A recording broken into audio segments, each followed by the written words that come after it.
Today on the podcast, it's a wacky day in San Diego. Yeah. And then Get to the chopper. calling us like the worst mic possible. Well, yeah. We gotta. What would it have if, for everyone listening, we're talking about what if we turned the podcast into just a cheesy radio station? Welcome to the podcast. Today we have Dean Beiser, this wacky guy. I am here. Yeah, he is here. It just like. Yeah, it has to be like a cell phone call attached to a walkie-talkie. Like, Battery is probably a potato at this point. Yeah. And you got to have the soundboard. You got to have the soundboard from like E-Bombs World from like 2004. Yeah, it's just playing like the explosion FSX in the background. You just Not only that, it's just got like the corny Arnold Schwarzenegger soundboard. It's like get to the chopper, and it's like get to the chop. It's just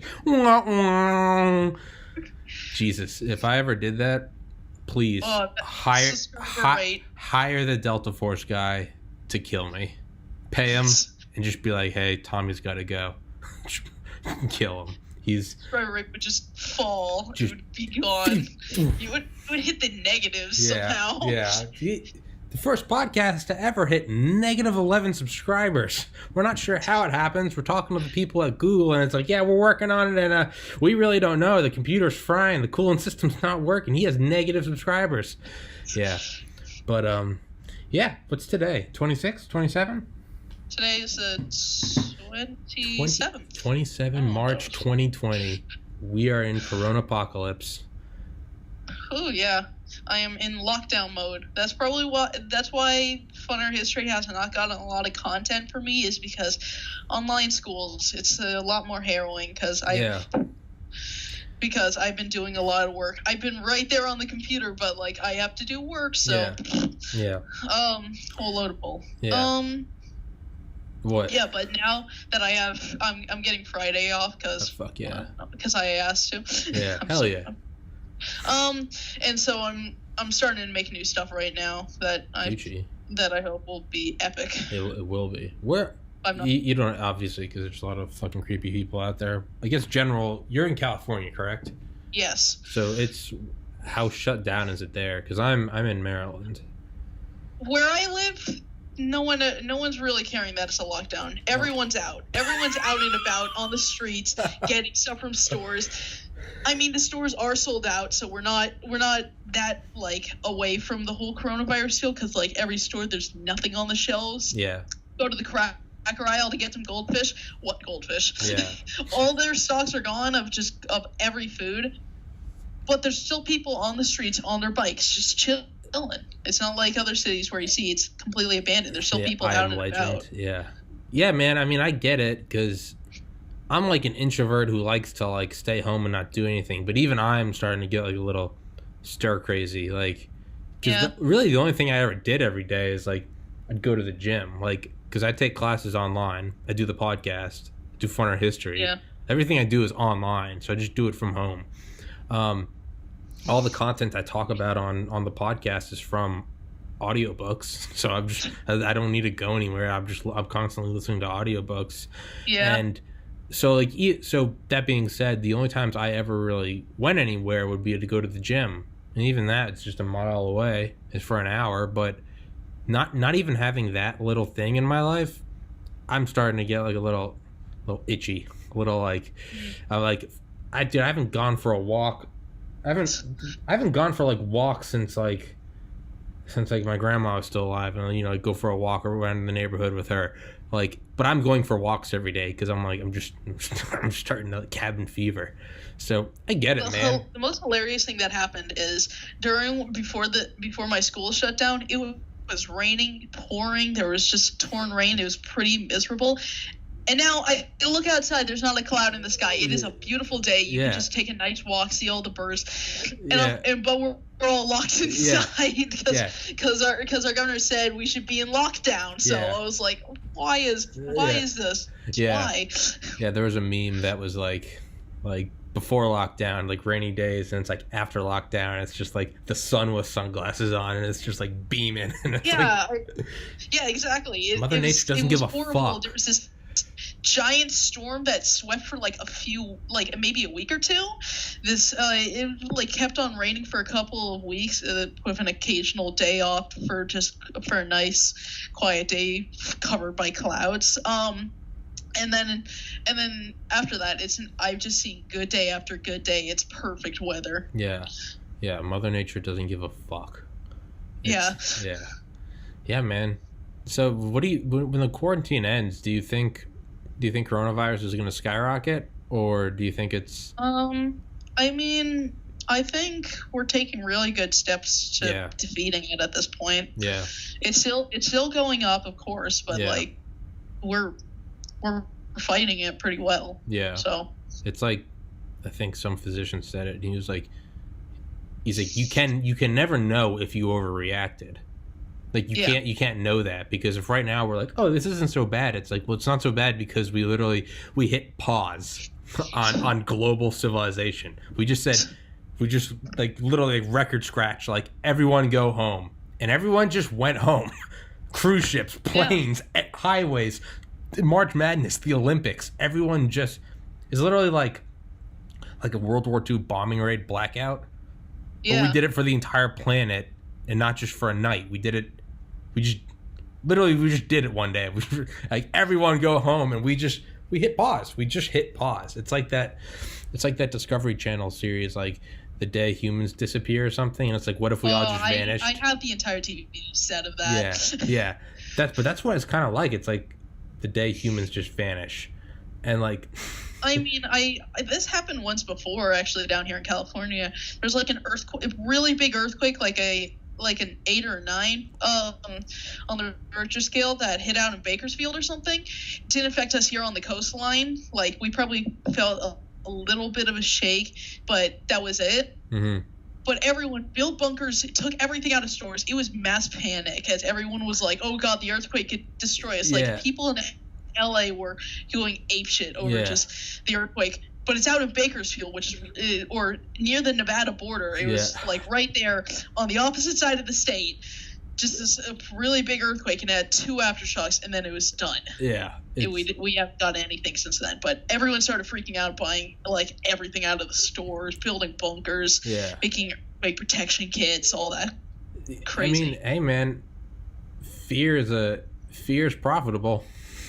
Yeah. I mean, if you can get the people riled up, dude, there's nothing like, I mean, I don't know anything about it, but I would imagine if I owned a fucking like grocery store, just some like mom and pop store, god damn, like the quarantine's not good for it, but man, those general freakouts, that's just making hay, and it's just you hit your annual quotas in the first quarter. Like it's like shit, man, like Y2K.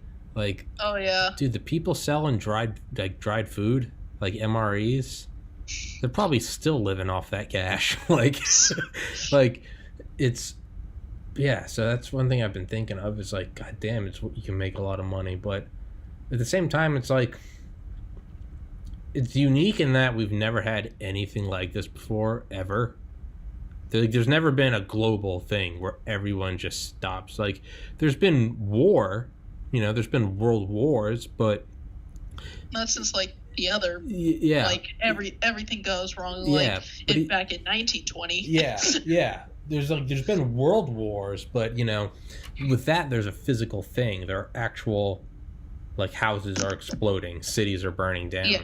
This is odd because it's like you can't see it, So it's almost like a ghost or like a demon. You just see stats. That's it. You just see stats. I mean, if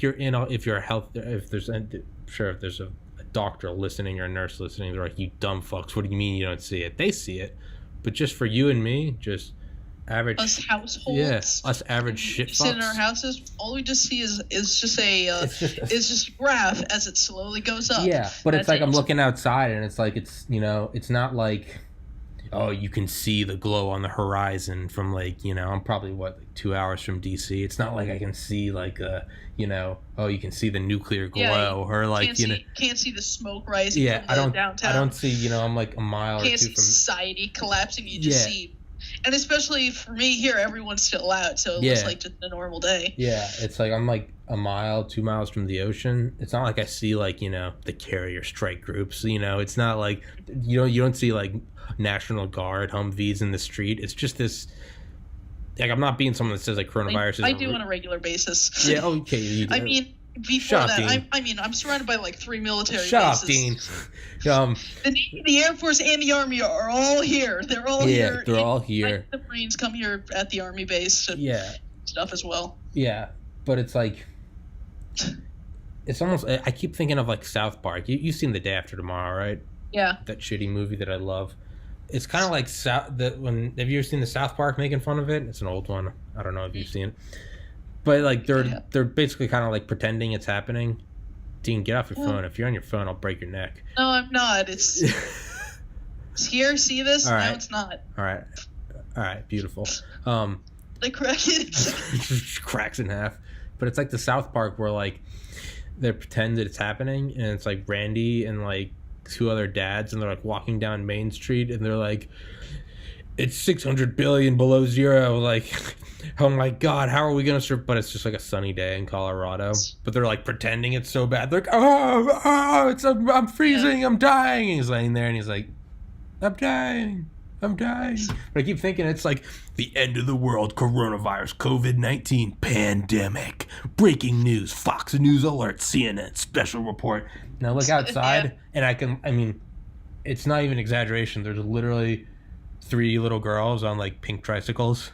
It's just like, it's pandemic, and it's like, world pandemic, everyone panic, and then you just look outside, and there's some people just walking their dog. Chirp, chirp, chirp. Chirp, oof, oof. And you just rustle of the branches. Shh.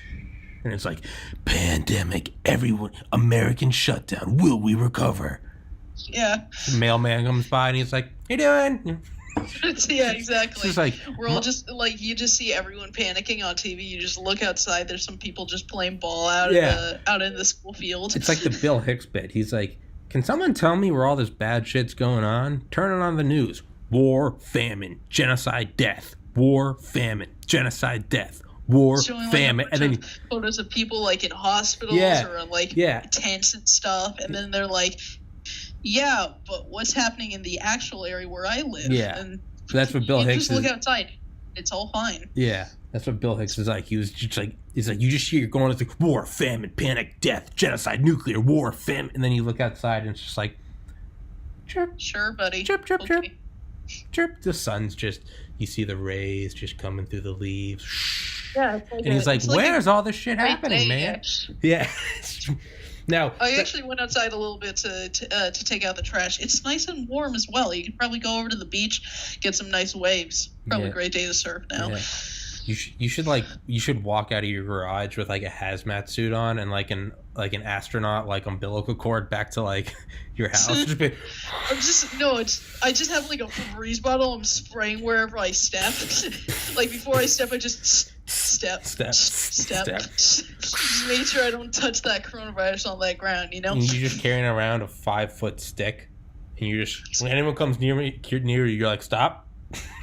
You just poke them in the sternum. You have like 2 air purifiers on your back, like some sort of like oxygen tank. That's what I'm saying. Yeah, you got the big bubble head on. You're like,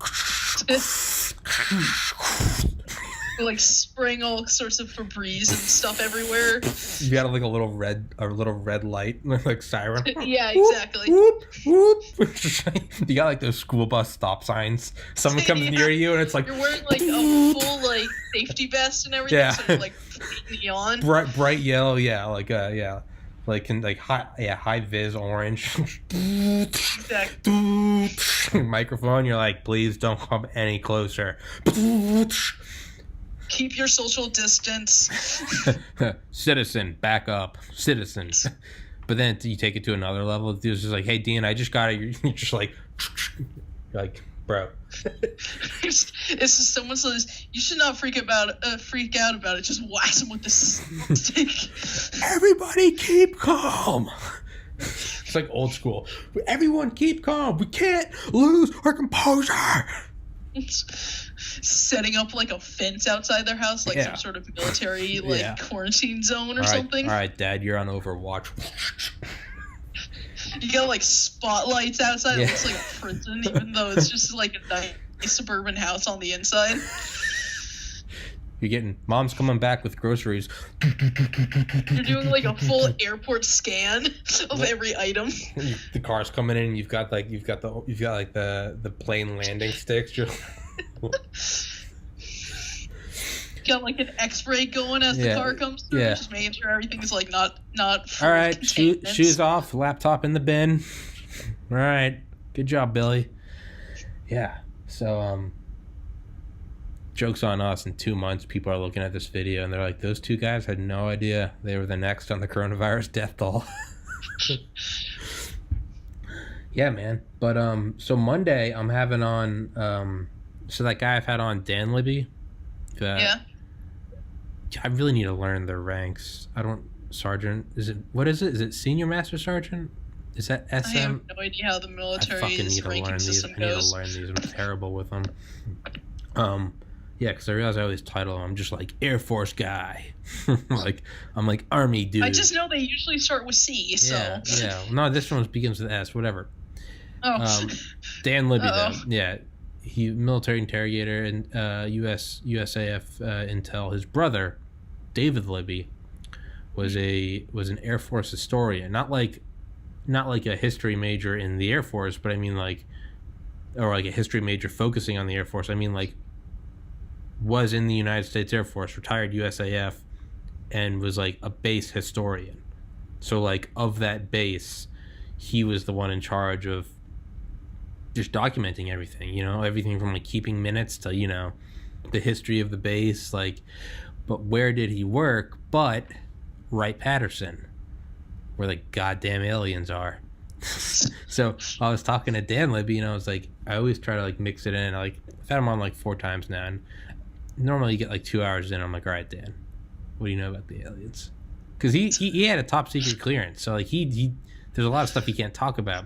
But whenever I talk about aliens, he always laughs. And he's like, I think they exist. I don't know if they visited. And then finally, after having known him for a month or two and having him on a couple times, he called me one day. He's like, hey, man, so my brother was a Air Force historian. I was like, oh, that's cool. He's like, yeah, Wright-Patterson Air Force Base, where supposedly, is that where Hangar 13 was?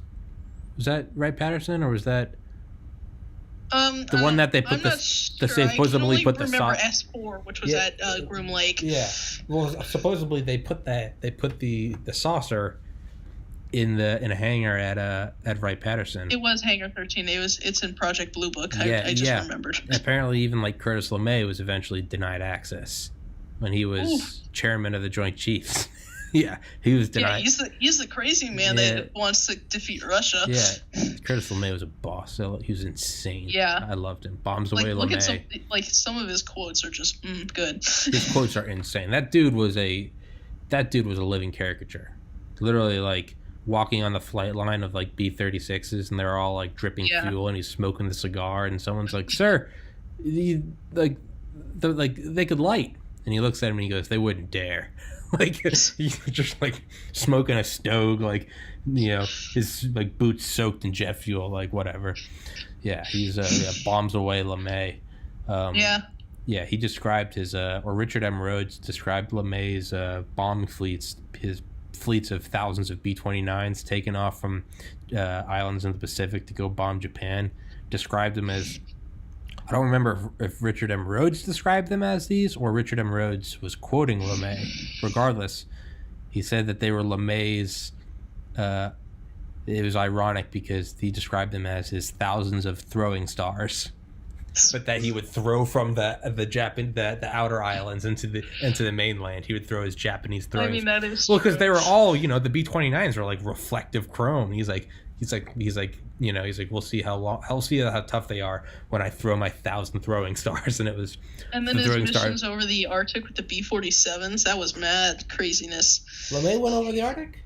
Yeah, he went right up over the Arctic towards Russia, turned around, did tons of missions with B-47 strategists doing that kind of go right up to the border, turn around. Well, yeah, where they just fucking go just pedal to the metal, just full throttle. He'd send an entire. They're going right over the Arctic in the B-47s. Before they arrive, they just pull back to American soil. Yeah, crazy. But he'd send them over like full speed, and like just a wall of bombers. Just like a full on sprint. It'd literally be like if a bunch of like rhinos were outside of your like house, and they just start sprinting down the street towards you. You'd be like, "Oh, they're about to plow through the." If you see you see footage of B-17s over like Germany, there's like you can see like maybe 50 different bombers in the frame. Yeah, it's like that, but just replace it with B-47 Stratojets, and then replace it in Germany with Russia. Yeah, but that's what he'd do is he'd go just like afterburners, just shrieking over, and then they literally love the XB-70 though. What? He would love the XB-70 though. Well, that was. I don't think he lived old enough to see the XB-70. No, that was his. That was his.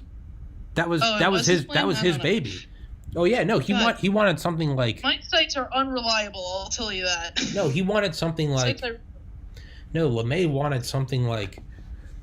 He wanted like 300 XB-70s, and they cut it down to. They approved it, and then they cut it down to like 150. They only had 2. Then the 70. They only had 2 that existed. Well, no, they kept cutting it down, and then they finally cut it down to 16.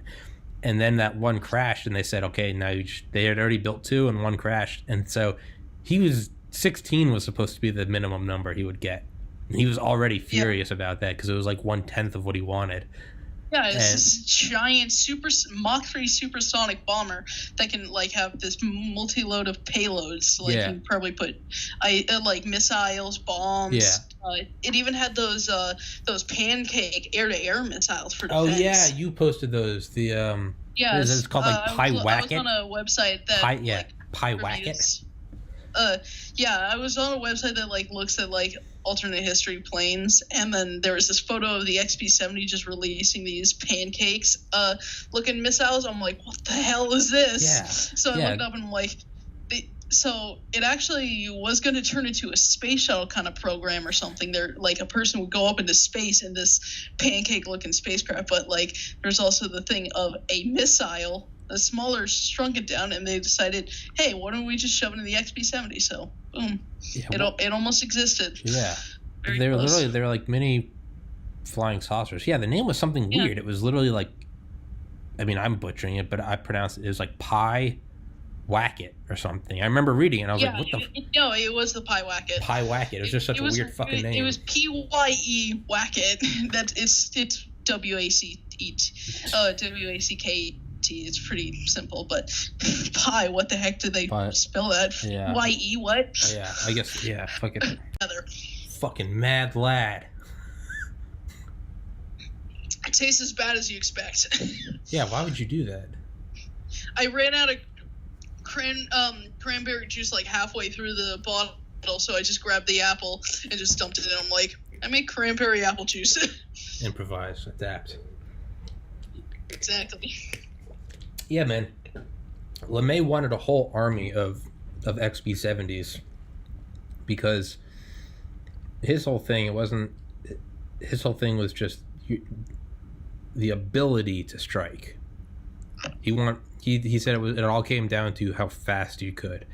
So there was a limit on, how valuable that, the value or the tactical value of warheads didn't necessarily go up linearly with megatonnage. A 57 megaton warhead, it doesn't have twice the blast radius of a 25 ton warhead. It's a exponential, or like it's a square cube thing. It doesn't go out. It's not. I don't know. I'm an idiot, LeMay, but he said bomb confused. Yeah, bomb big, bomb go bam. Yeah, no, his whole thing was it didn't necessarily matter if they were in the kilotons or megatons, although LeMay did have a soft spot for megatons. But it was all about how quick can you get them there.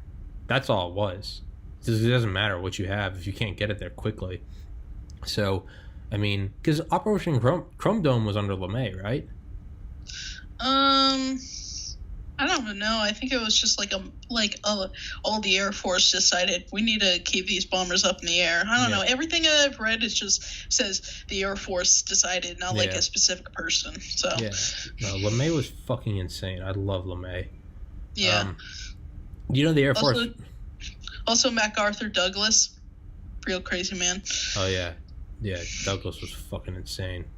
Also read a thing that after he was out of the military, researched UFOs as well. So yeah, cool well that's the thing is Douglas MacArthur. He was fired by Truman because he criticized Truman for not because MacArthur wanted the U.S. to drop 14 atomic bombs on Korea when we started the Korean War. Yeah, he really just wanted New Korea. He wanted because MacArthur, I mean, you got to remember, MacArthur recaptured the Philippines in World War II. So, like LeMay, I mean, LeMay saw, his big thing was the quote is, he will never forget how unprepared the U.S. was for World War II. And he said that the reason we survived as a nation is because we were removed by 2 oceans and, no war fronts on the northern and southern borders. And he's like, because of that, we were able to mobilize and basically just turn into a massive fist of death and, go across the ocean and fuck shit up. Woo! But he said, I'll never forget how unprepared we were. And he's like, that won't exist in the future. And he's like, the next war isn't going to be, okay, we can see their carrier strike groups. They'll be here in 3 days. Or our radars are picking up their bombers over Greenland. We have 7 hours. He's like, it'll happen. He's like, or it won't be like a front that's slowly advancing over months. He's like, it'll happen in minutes. And he was like, we can never be unprepared again. And he's like, World War II. He's like, that was like that was a lucky one. He was like, we could write that one off like skin of our teeth. He's like, that won't happen again. So that's why he was all about always being on alert. That's why he went through every single base that comprised Strategic Air Command. He went through each wing personally. He went and lived at each one for days or weeks and literally restructured it, fired people, brought in new people, and would move on to the next one. He was like, it has to be a sharpened blade ready to go in seconds. Do you know one thing they had was one thing they experimented with where these antennas that they would spool out of the early doomsday planes before the E-4B.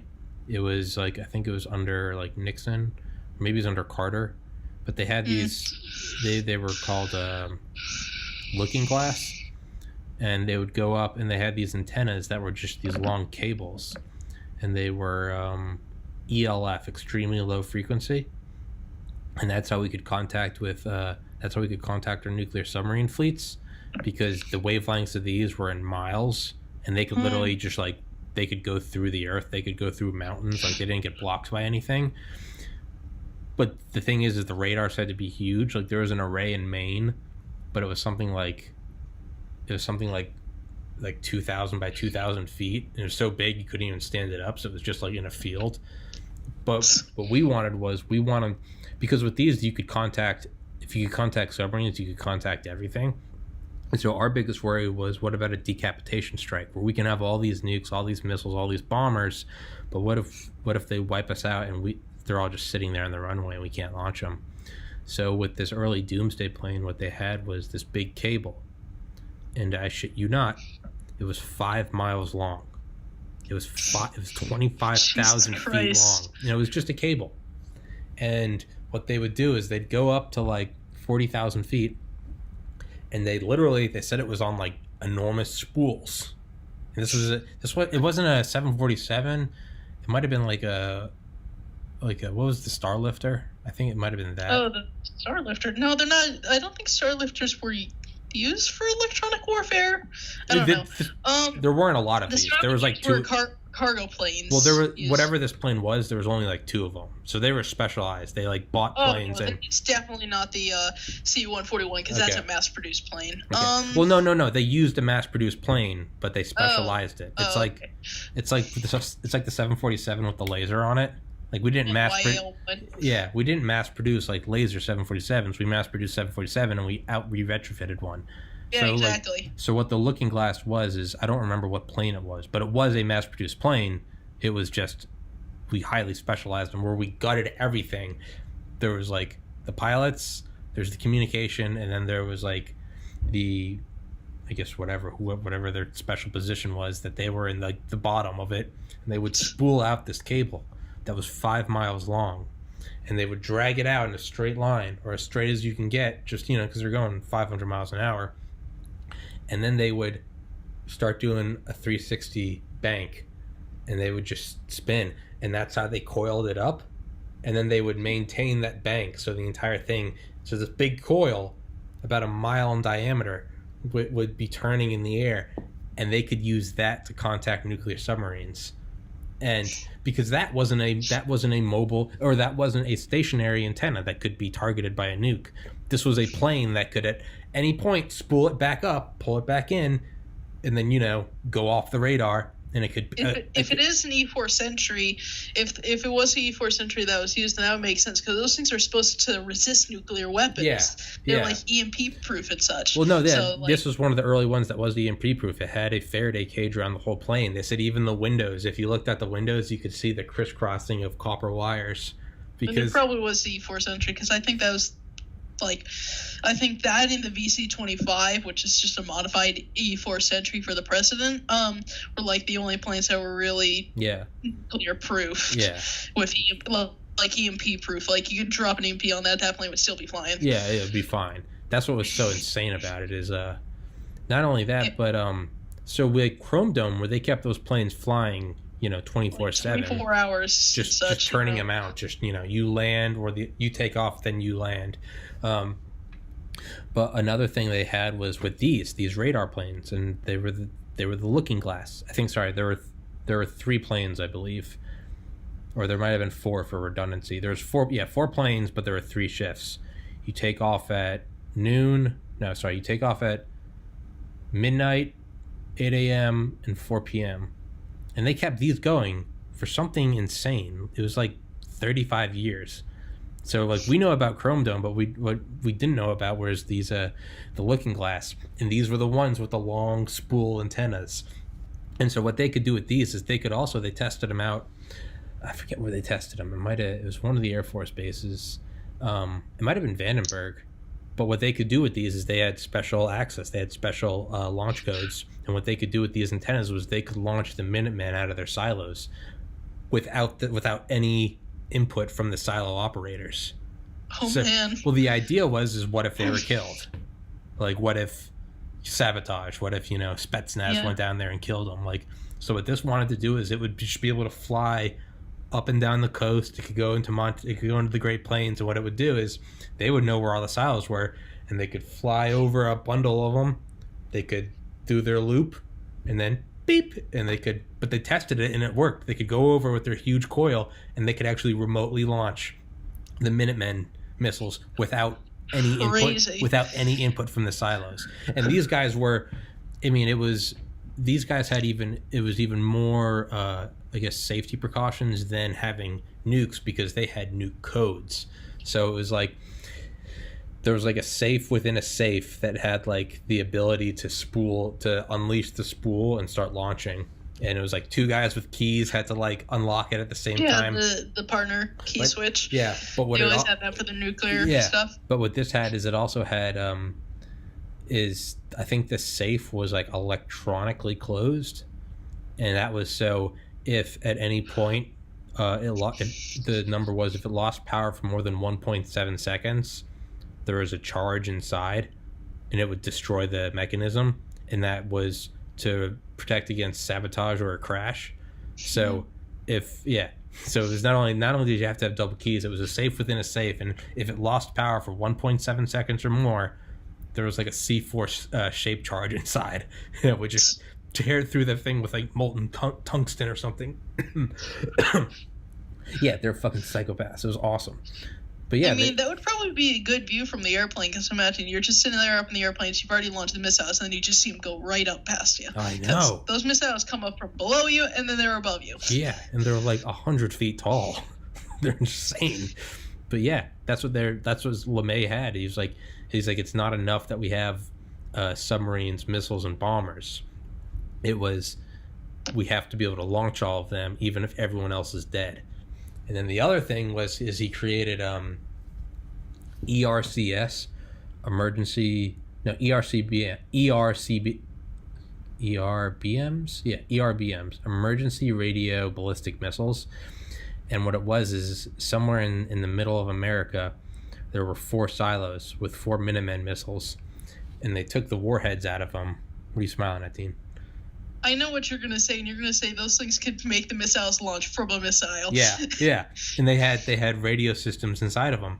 And they took out the warheads, put in the radio systems, and no one, it was so classified, even other silo operators didn't know about it. So other silo operators thought that was just another silo, but what these guys had, it was 4 silos in a cross, and they would go east, west, north, south. And what they would do is they'd launch them up. They'd go the same trajectory as a normal ICBM, but they'd beep out launch codes. And this was supposed to be like the final straw. If nothing else is working, you fire this.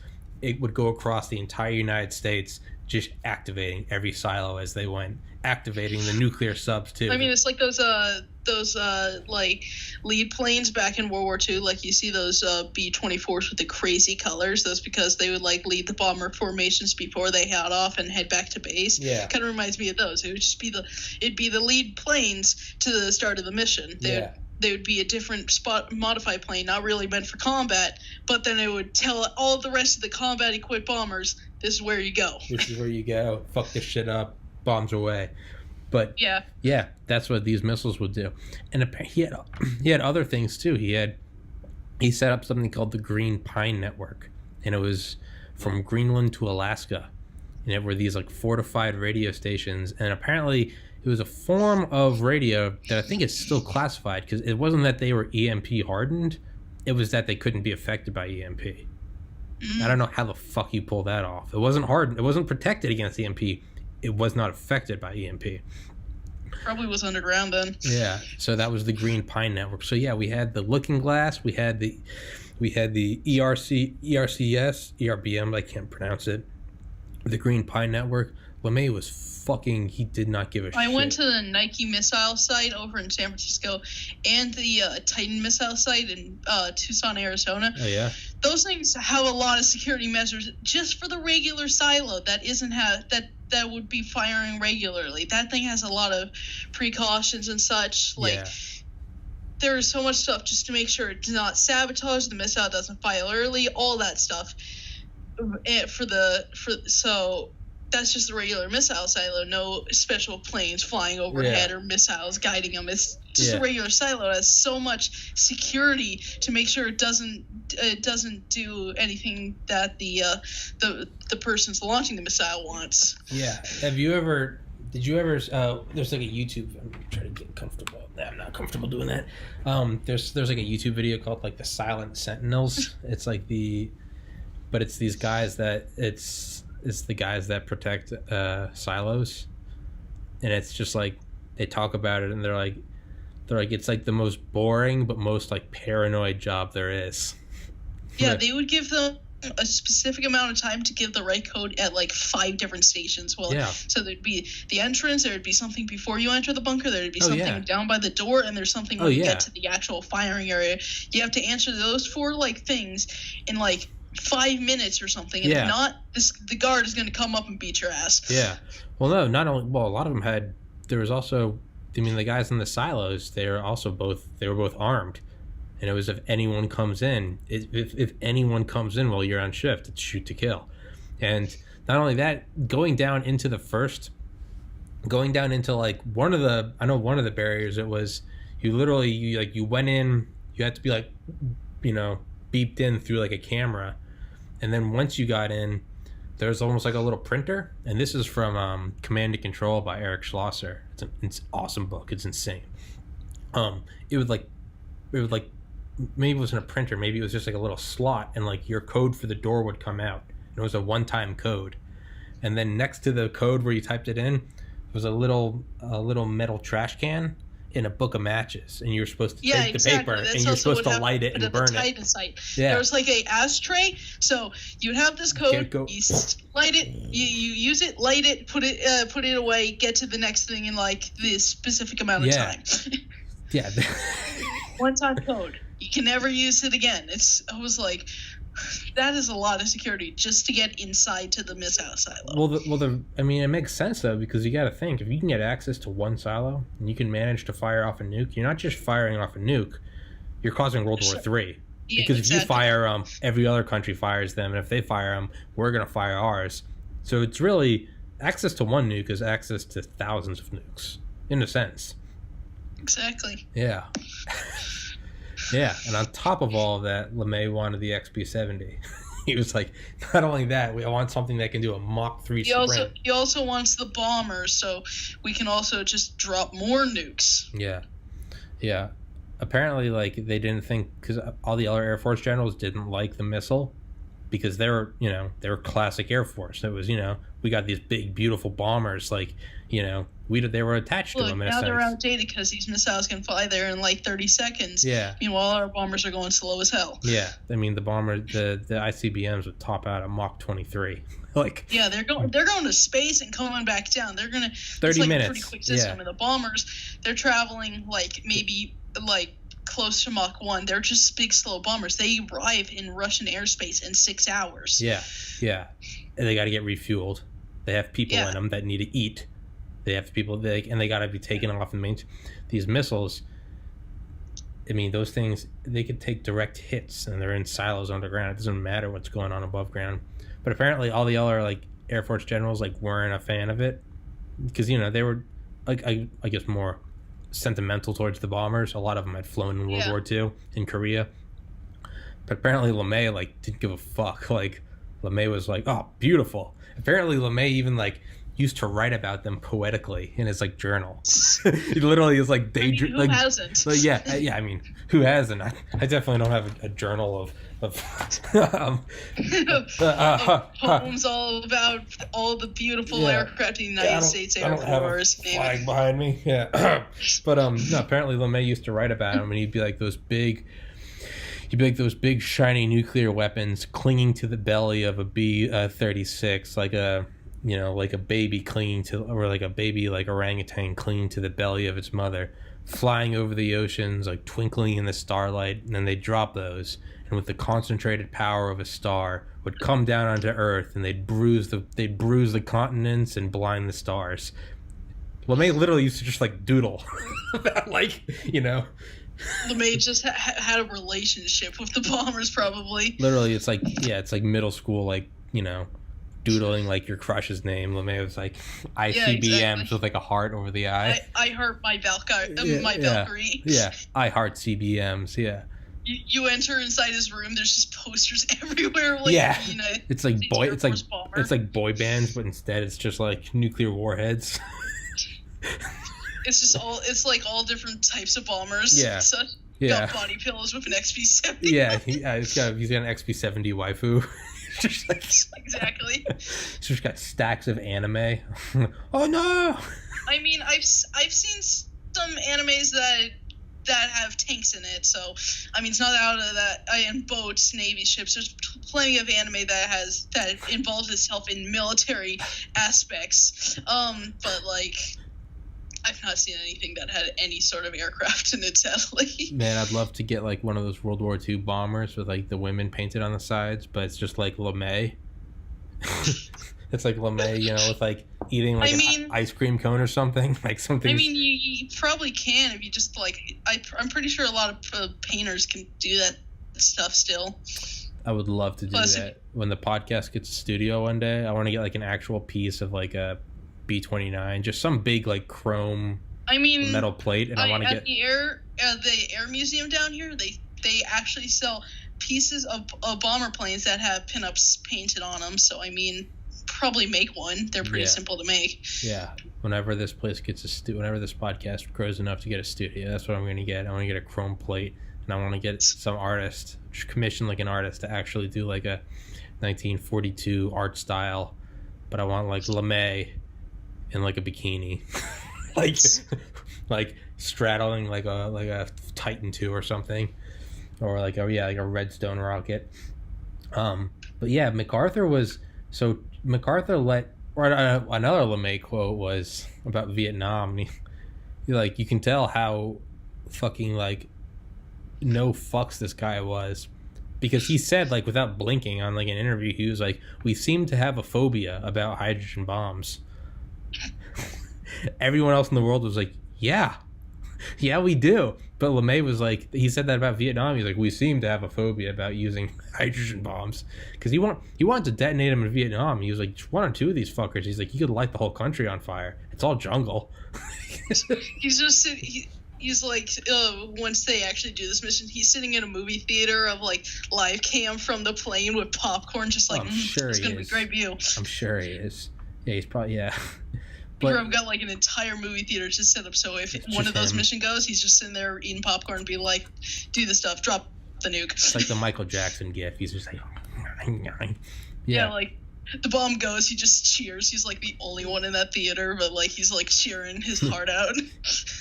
He like role plays. He has like he hires the whole theater. So he walks in and they just like, they give him a ticket. He goes to the counter and they're just like, what would you like today? They have previews. Next summer, hydrogen bombs. Yeah. But yeah, so MacArthur wanted to drop, I believe it was 14 atomic bombs all up and down Korea, and Truman didn't want to, and MacArthur apparently started speaking ill of him, and Truman was just, you gotta, it's kind of like going to jail, you gotta beat up the biggest guy. Truman's like, fuck this, I'm not gonna be badmouthed by, technically his an employee. And so, because he's the commander-in-chief, so, or I guess subordinate. And so he fired MacArthur. But yeah, that's MacArthur said about the Foo Fighters in World War II. MacArthur, he said, and this was before he was like fired and disgraced, he said in his report to, I think it was FDR or Truman, he said, I believe these are interplanetary craft. And he said, another quote of his is, World War III, it's not the Einstein one. I know not what World War III will be fought with. That one's the most overused one. But no, MacArthur's is World War III will be fought between planets. And then he also set up another thing he set up that not a lot of people know about was he set up in the Air Force, he set up a committee, and it was to review UFO sightings and how can we protect ourselves against interplanetary invaders. This isn't some like... go to on channel name It's Redacted. They did a YouTube video recently about that speech. So if y'all are listening, go to It's Redacted. Very good channel. Yeah, on YouTube? Yeah. Shout out Redacted. That's on YouTube. Shout out to them. Yeah, no, MacArthur literally wanted to form a committee because he was like, we need to learn how to either prepare to fight against these, or to capture and re-engineer them. But this isn't like neckbeard, like, oh, there are UFOs out there. This is MacArthur. No, like reporting to like FD. Won the Pacific War. Yeah. And took a photo with their emperor. Yeah. The guy that almost nuked Korea, talking about UFOs. Yeah. Like, so that's not some bullshit. Like, this is, and it's not like he was fired already and so now he was saying anything to get back in the limelight. This is before that. This is when he was still flying high. Like, yeah, it never gets brought up. Or like, what about Truman? UFOs, given that they exist, are not created by any powers here on Earth. What the fuck? Like, it never gets brought up. It's just like, oh yeah, but it's like a sitting U.S. president said that. Like, what the fuck? Listen, pay attention to the documents, do research. There's something. To say that there isn't something, and I don't know what it is, but to say there's not something, there is something. Doing dirty like that. Your comedy. I have achieved comedy. I have achieved laugh. So, Project Blue Book. Woo! That was season 2 just ended like 2 days ago, so sad about that. I don't get to watch any new episodes. Rest in peace. Cry. Rest I in cry. peace. F. Pour one out for Dean. Big F. But, yeah, probably just gonna come back during summer, maybe. I don't know. Who knows? Who even knows? But it's worth watching? Oh hell yeah! Really? It's great. Well, then I might need to get it. Actually, I probably do need to like binge watch it because I'm having the Air Force Historian on Monday. Amazon Prime. It's on Amazon Prime. Both seasons. Okay. Fucking let's go into it because it's what's today? Friday. I got Saturday and Sunday to watch it. Yeah. So. I mean, it's pretty long. Like each episode's like 40 minutes, so you might have to extend that time a bit more. Well, I got the guy on Monday. I can't push that back. So. I mean, when I had you could just hold it off. That's usually what I do. What? Like, do Saturday, Sunday, do the thing on Monday, maybe get the rest of the episodes done the next weekend. I don't know. Well, no. I want to watch them so I can talk to this guy. Oh, okay. Well, yeah. Do it quickly because these episodes are pretty long. Okay. Well, I can start today. I can start after the podcast. So. Nice. Yeah. Oh, speaking of which, so I just play. So I just play video games on mute and I listen to audiobooks, and that's the only way I can learn because I'm ADD. So I gotta play Just Cause, flying around, blowing up gas tanks. That's the only way I can learn. But when I do that, I can listen to an audiobook for 8-9 hours in a row. So it's fantastic. So I started Michio Kaku's The Future of Humanity. It's already fucking insane, but I don't want to go off track. What has stuck out from Blue Book to you? Well, I mean, it does talk about a lot of famous UFO sightings, that are pretty mainstream, but I don't know, it's also kind of fiction in some places, because some of these things never really happened. But great TV show that kind of retells history in its own fun way, and it's by the History Channel, so what do you expect? Yeah. They're a bit all over the place with aliens and such. But they still did pretty good on it. Wait, so they do... Well, now I'm debating whether or not I should watch it. Because you said some of them are fiction?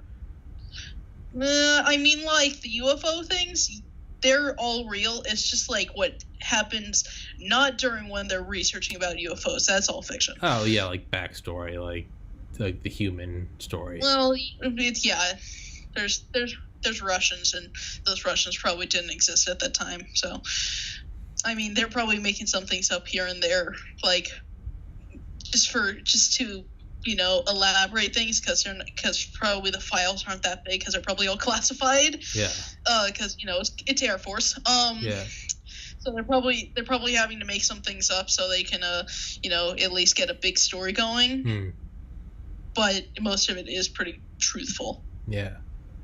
Because I'm pretty sure there isn't because as far as I know, I don't think there's a giant hole in the wall, a giant mountain with a giant hole in it that belongs to a military installation with a giant fusion core or something inside it. As far as I know. Is that one of the episodes? Yeah, that was like the first episode of season 2 or the second episode. I don't know. They went to Area 51, then near the end of the episode, giant hole in the mountain opens, and there's just this big blue glowing orb inside, and you're just like, the fuck is this? God damn it. Alright. Well, then maybe that won't be the best thing to watch for Monday. I've got UFO books. There's a good book called The Black Vault, and it's literally just, it's a very dry book, but that's how the author wanted to present it. He was like, I don't want to present some like sexy UFO Men in Black story. He's like, these are just the declassified CIA files. Yeah. And it's dry, but because of that, none of it is falsified or fabricated. And that, even with that, there's still some really weird shit. Like one of the craziest ones is it happened on the East Coast, I think in like the 80s. And there was this like cylinder that was streaking up and down the East Coast, and like the first thing we did was contact the Russians, and the Russians were like, we have no idea what that is. Like, no, that's not ours. So this thing was going up, but apparently it would be like off the coast of Virginia 1 minute, and like 30 seconds later it would be like off the coast of Miami. Jeez, that's really quick. It was just bolting up and then would go up to like Maine, and then would drop down to like Savannah, and would just then go back up to Manhattan. Like, it was just, yeah, and they were just scrambling scrambling fighter jets up and down the coast. But it just never gets talked about. What's so odd about all these UFO sightings are it's almost like they just don't get talked about. And I don't mean in like the saucer came and it abducted my cousin and not like stupid shit like that, but like stuff like MacArthur or Truman, or it's just like there are legitimate things that happen that no one can explain. I mean, most of them are in government files because like it's redacted. They're finding these files. They're going around to like military stuff and finding these military files that talk about it and such. So like some of them, they are kind of blacked out and such. Mm-hmm.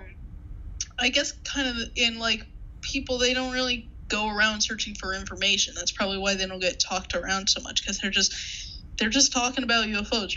They're talking about the mainstream ones, the ones that everyone knows, the ones that are famous, not the ones that you actually have to go research on the internet. You have to go to the deepest websites to find the truthful information, like government files.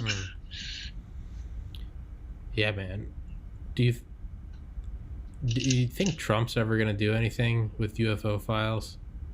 I mean, if there's anyone that would do it for good, better or worse, but just to, I mean, Trump is really outlandish. He'd probably do that, but like, it matters on what happens this election, because election's happening this year. He might just get booted out before he can do anything. Yeah, if it's not, I have a feeling that if it's like not looking good for him, he's gonna do like one of two things. He's either going to like federally legalize marijuana, or he's gonna release some UFO files. Like he's gonna release a few government secrets here, and then he's gonna get assassinated by the Men in Black, just like JFK. Yeah. Oh yeah, you were saying that JFK was in Blue Book. Yeah. The last episodes of season 2, he came in as Senator Kennedy because he's not president yet, but he was kind of on the good side of things. So on the last episode, on episode 10, season 2, he really just went right up to the office and told him, "Yo, got a UFO sighting, come check it out." And like the thing is, like, the people that had the sighting said that Kennedy said it was false, even though it's Kennedy. He's a famous senator. Mm-hmm. So like you can see that he's probably speaking the truth, and the other people are just trying to say no, it's not truthful. So very interesting. But I say the actor that's playing Kennedy, pretty good. Yeah. He does the Southern voice. He looks like Kennedy. Pretty good. Southern. Kennedy had a Boston voice. I don't know. I can't even tell what that accent is. I can just tell you it's not really like it common. Yeah, it doesn't sound like a normal I looked it up, and it's, even though he's from Boston, apparently that's not like the common Boston accent. That's like, I'm just gonna guess. That's like the elite. Guess it's somewhere East Coast-ish. Yeah. Well, that's apparently it was like you only got that, and it was from like a specific area, and it was like a very elite accent. Yeah. Which fucking makes sense. Like, yeah, but this accent is really big. Yeah. It's a pretty big accent, Cuba. But I think it does pretty well. These United States will not back down in the face of communism.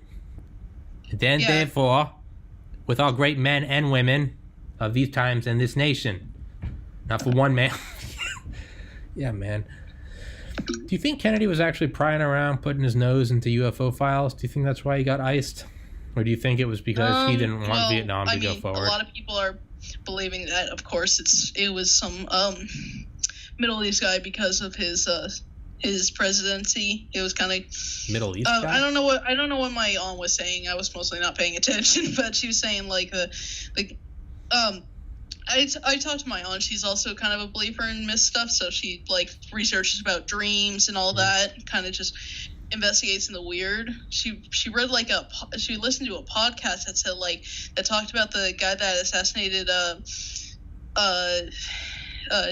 Thomas, his name is Thomas, I think. I don't know. It was JFK's son, I think.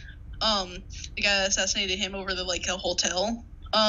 They found the guy that assassinated him. He was, of course, JFK's son died in a plane crash. JFK Jr. died in a plane crash in the 90s. His brother, Robert Kennedy, his brother, who was killed by Sirhan Sirhan. Yeah, I think that's him. I can't remember the Kennedy bloodline for the life of me. But yeah, he was assassinated. They supposedly found the killer, and the killer was acting like he was brainwashed or something. Oh yeah, Sirhan. That's the thing. That's the idea, is that he was either from CIA, MK Ultra, or he was from like a KGB version of MK Ultra.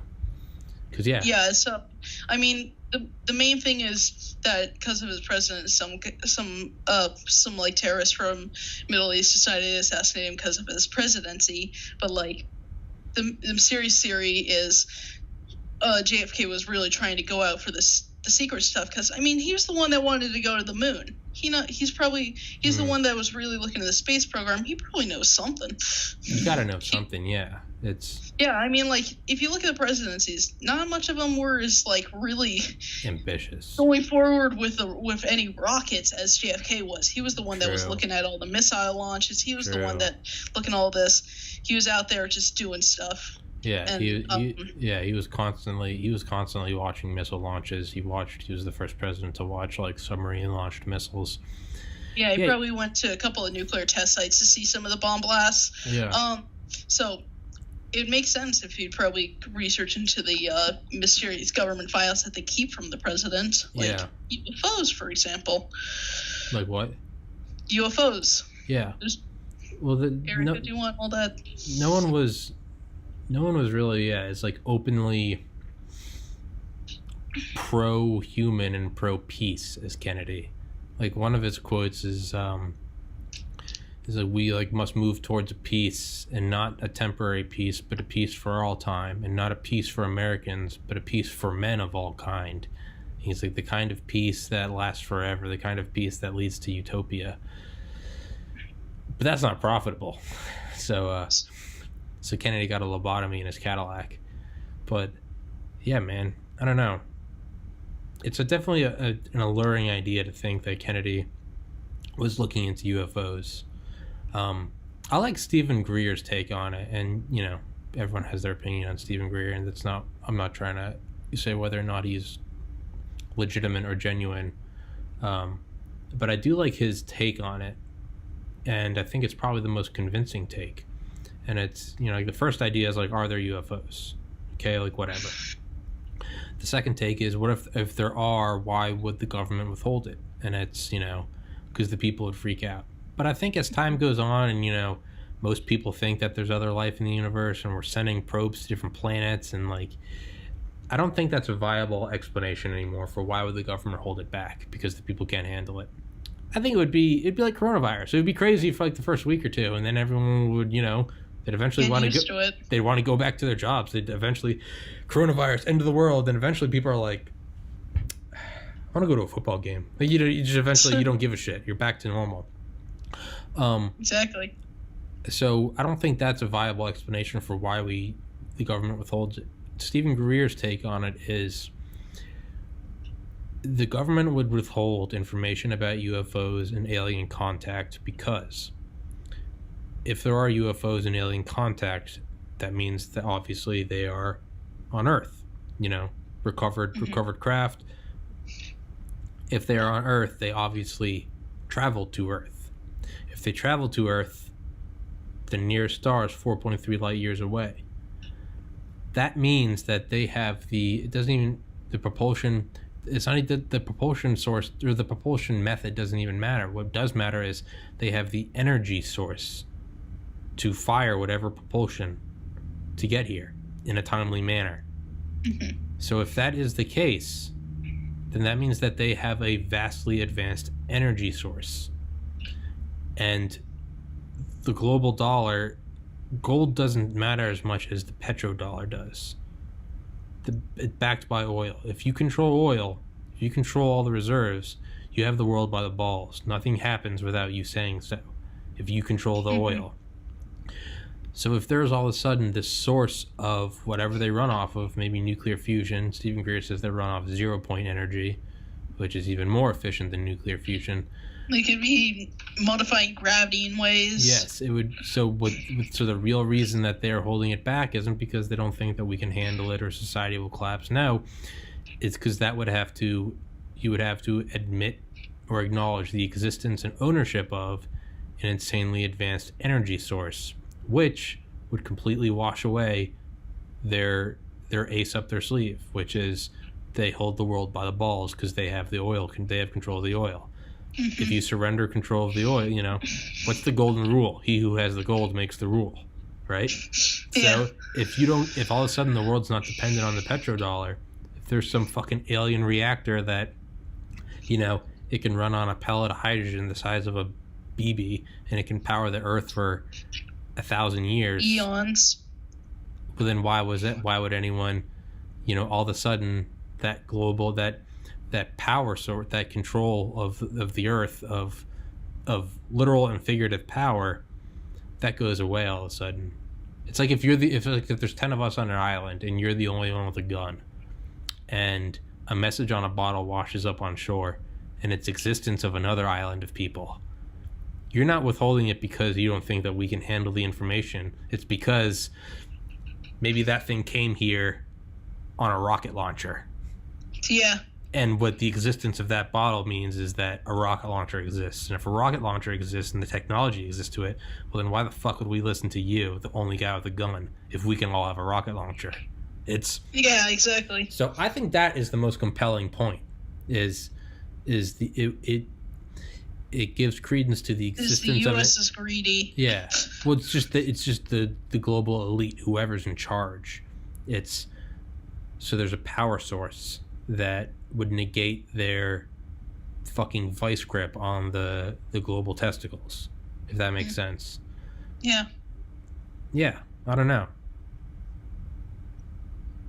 UFOs are a real big area of mystery, that's for sure. I mean, it's also really mysterious because, like, there's also the aliens coming over just so we don't nuke ourselves. There's also that thing going on. Oh yeah, Holloman Air Force Base. Like, I watched a documentary recently called UFOs and Nukes. Go check it out on YouTube. Pretty cool. Okay. But it talks about like UFO sightings that happen on nuclear missile sites and such. Mm-hmm. But what it's really talking about is like a lot of the alien sightings happen near a military installation, outpost, airbase, anything really, and mostly nuclear weapons as well. Yeah. Like, I think there was this one footage that this guy caught. He was just chilling by an Air Force base watching a nuclear missile go up. And then, like, as the missile delivered the dummy payload, some UFO came up right up to it, started shooting this laser at it, and the thing just flies. The thing flies off, and the missile falls out of screen. Yeah. And it's like, so it seems like the UFO was tampering with it. I think there was also a theory that there was the mission to nuke the moon. Yeah, remember that? That was it. Yeah, it was not. They said they were going to do it. They sent it a nuke up. Then a UFO came up and stopped it before it had hit the moon. Like they didn't want it. They didn't want them to nuke the moon. Yeah, and the other one at Holloman Air Force Base said they came over and that the nuclear missile silos were shutting down one by one as the saucers would go over them. Yeah. And it was basically, and it's the idea. It's like the UFOs like. Or the alien species, they would shut them down. They would like start them like just before they reach launch, and they would stop them, shut them down like, again. Yeah, that, like this is what would happen if you actually launch them. You would panic like you are now. Yeah, you'd start panicking. Yeah, and it's the idea is like they're not going to come to us and give us technology and basically advance our civilization. There's like a rite of passage, and the rite of passage is world peace, and so. They won't come in and like they won't. The idea is that these advanced species, like, because there's the great like bottleneck, and it's it's like what is it, the Fermi paradox? Where is everyone? Yeah. If there are so many planets, exactly. There's multiple mass extinctions that you have to go through, like things that can kill off your species if you don't pass through it. Yeah. Well, there's those, and those are out of your control. Those are asteroids. Those are whatever.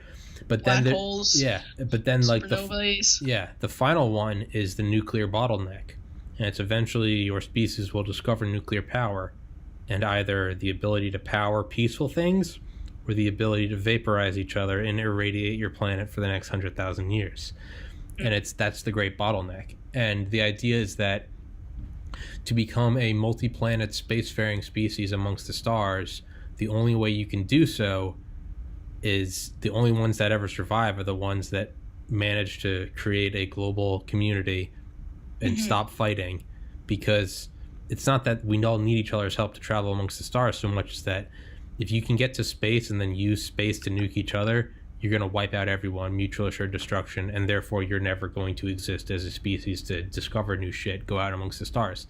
So the only interstellar species or communities, civilizations that there are the ones who peacefully made it through the nuclear bottleneck. And so what they'll do is there's no one coming to attack your planet. There's no nefarious alien species. Everyone that's made it to that point is a utopian species, and they have godlike technology. So but they won't interact with your planet either positively or negatively. And the one stipulation is if you can come out into space acting peacefully, you'll join the alien community and you will know like everlasting utopia. But they're not going to help you get there. You have to it's a rite of passage. You have to get there on your own. The only interaction they will do is they will not allow you to come out of the boundaries of Earth and start nuking shit outside. So they're keeping you in the sandbox. If you guys want to nuke each other, you are free to do that. That is your free will as a civilization in the universe. We're not going to let you start nuking the rest of the world. So it's like all the adults are in the interstellar neighborhood, and if the kids want to fight in the sandbox, the kids are all fighting out they're having a Nerf fight out in someone's yard, kid's yard, and that's fine. But you're not allowed to leave the yard. Yeah. If you try to shoot a Nerf out to your yard, you're going to get stopped. Well, no, your ICBM is going to get hit with a laser from a saucer. You can't come out. You're more than free to fucking kill each other, but you're not allowed to leave. You're not allowed to leave. Well, the other idea is that is nothing will allow us. So it's not even that you can't shoot nukes out there. It's that if you try to sort of like, when you haven't unlocked an area of the map and you try to go there, like GTA, you get like 5 stars or whatever, or so you hit like an invisible boundary. Just Cause, they'll start being like lightning storms and like snow and you'll die. So the idea is that when we went to the moon, that was sort of a loophole. It's like we didn't fire nukes, so we did leave the planet peacefully, but we had not yet created peace on the planet. And the idea is that, again, we're going way off. Like the Mars missions, Cassini, all that, they're all going out there. Yeah. So the idea is that, again, we're going way off into the weeds, but the idea is that we can shoot probes out, but if we start trying to send humans out without having first fixed to the Earth, then we'll get sent back. And the idea is that we were met on the moon by an alien species and said, you have to go back. Again, we're going way out into the weeds here. But to just entertain... the humans in space are actually pretty peaceful compared to the humans on Earth. Because, Space station? If you think back to, the Apollo Soyuz mission where a Soviet-Russian probe docked up with an Apollo probe, and they were just buds up there in space. Even though they were down below, there were two superpowers fiercely getting weapons, guns to each other's heads, to each other, and then 2 of them were up in space just having a good time. Yeah. So also the ISS, the International Space Station. Exactly. Many nations banded together and built the biggest floating piece of junk ever to go around space. This giant space station full of science. It's also the most expensive single construction project ever, from all the nations banding together. So I think it's like you can't take weapons into space, and it seems like that's almost like the limiting factor. Like you can shoot probes to all these different planets, that's fine, whatever. They're just fucking robots. But you can't take weapons. And not only that, it's the UFOs go over those. They've interacted with ICBMs that we fired into orbit. They've also gone over nuclear silos and turn them on, turn them off. But not only that, you gotta think about Roswell. What's Roswell right by? It was by the 509th Bomber Wing. Yeah. In 1947. Air base where there's nuclear bombs. Not only that, the only air base in the world at the time with nuclear bombs. This was 2 years after Hiroshima. They were the only atomic bombing wing in the world. There was another area, an Air Force base in Britain. This big oval UFO came right up to the air base, went to these bunkers where they keep all their nuclear weapons, started shooting a laser into them, started shooting this like little beam of light into the bunkers, then just went off like just boom, gone. Yeah, never to be seen again. Yeah, it's like, isn't that interesting? It's like the one place where there were nukes. There's a UFO. Yeah, and not only that, like, isn't that interesting? It's like 2 years later, where it's like, even with super advanced, faster than light propulsion, if you're on the other side of the galaxy, 150,000 light years, it's still probably going to take like 2 years, even if you have faster than light. Mm-hmm. Isn't that weird? It's like exactly like 2 years later. July 1947. The bomb was August 6th, 1945.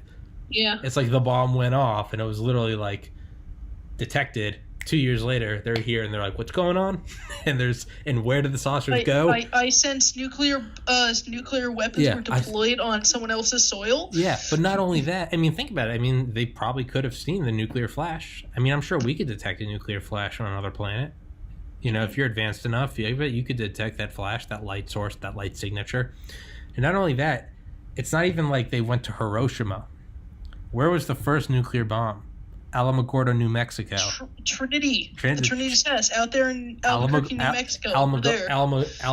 Alamogordo, New Mexico, 5:45 a.m., July 16th, 1945. Where were the UFOs?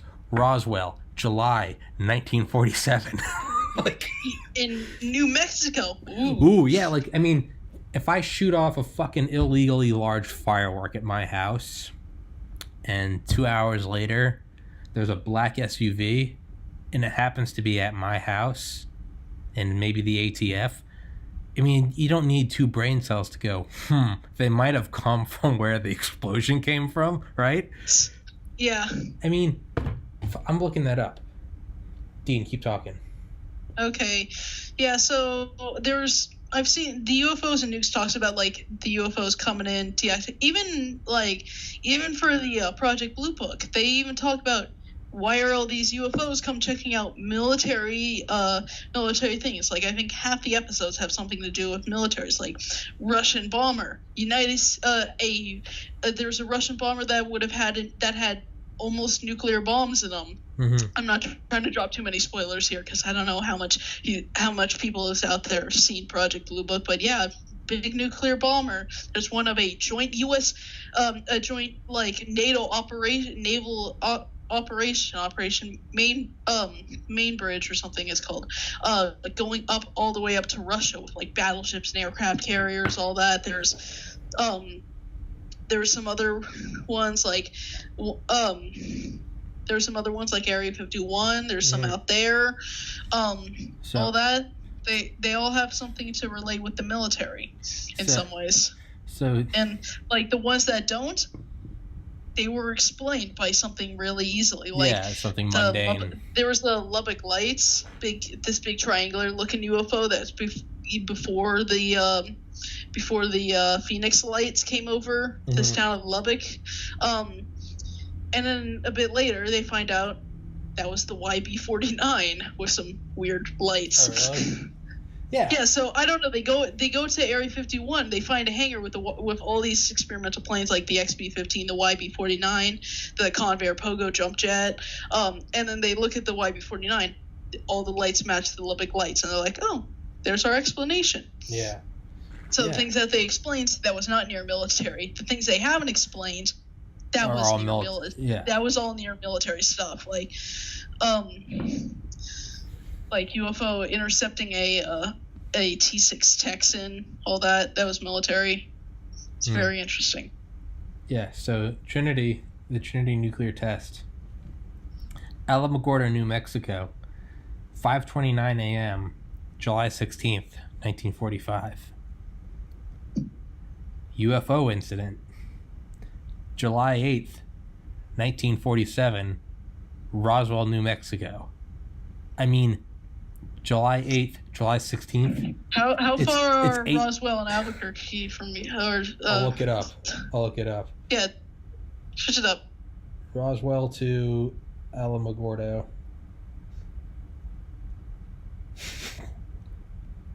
2 hours, 117 miles. Of the entire 2 hours apart. Yeah. So 117 miles of a planet that's 24,000 miles across. So this whole planet, almost 2 years to the day, 8 days apart.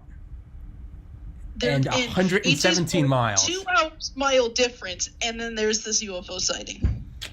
Like, but I mean, if you were going to explain it away, and again, everything we're saying, it's like, yeah, obviously beforehand, like, take it with a grain of salt. Like, Dean and I, as smart and awesome and brilliant as we are, we're not experts in this.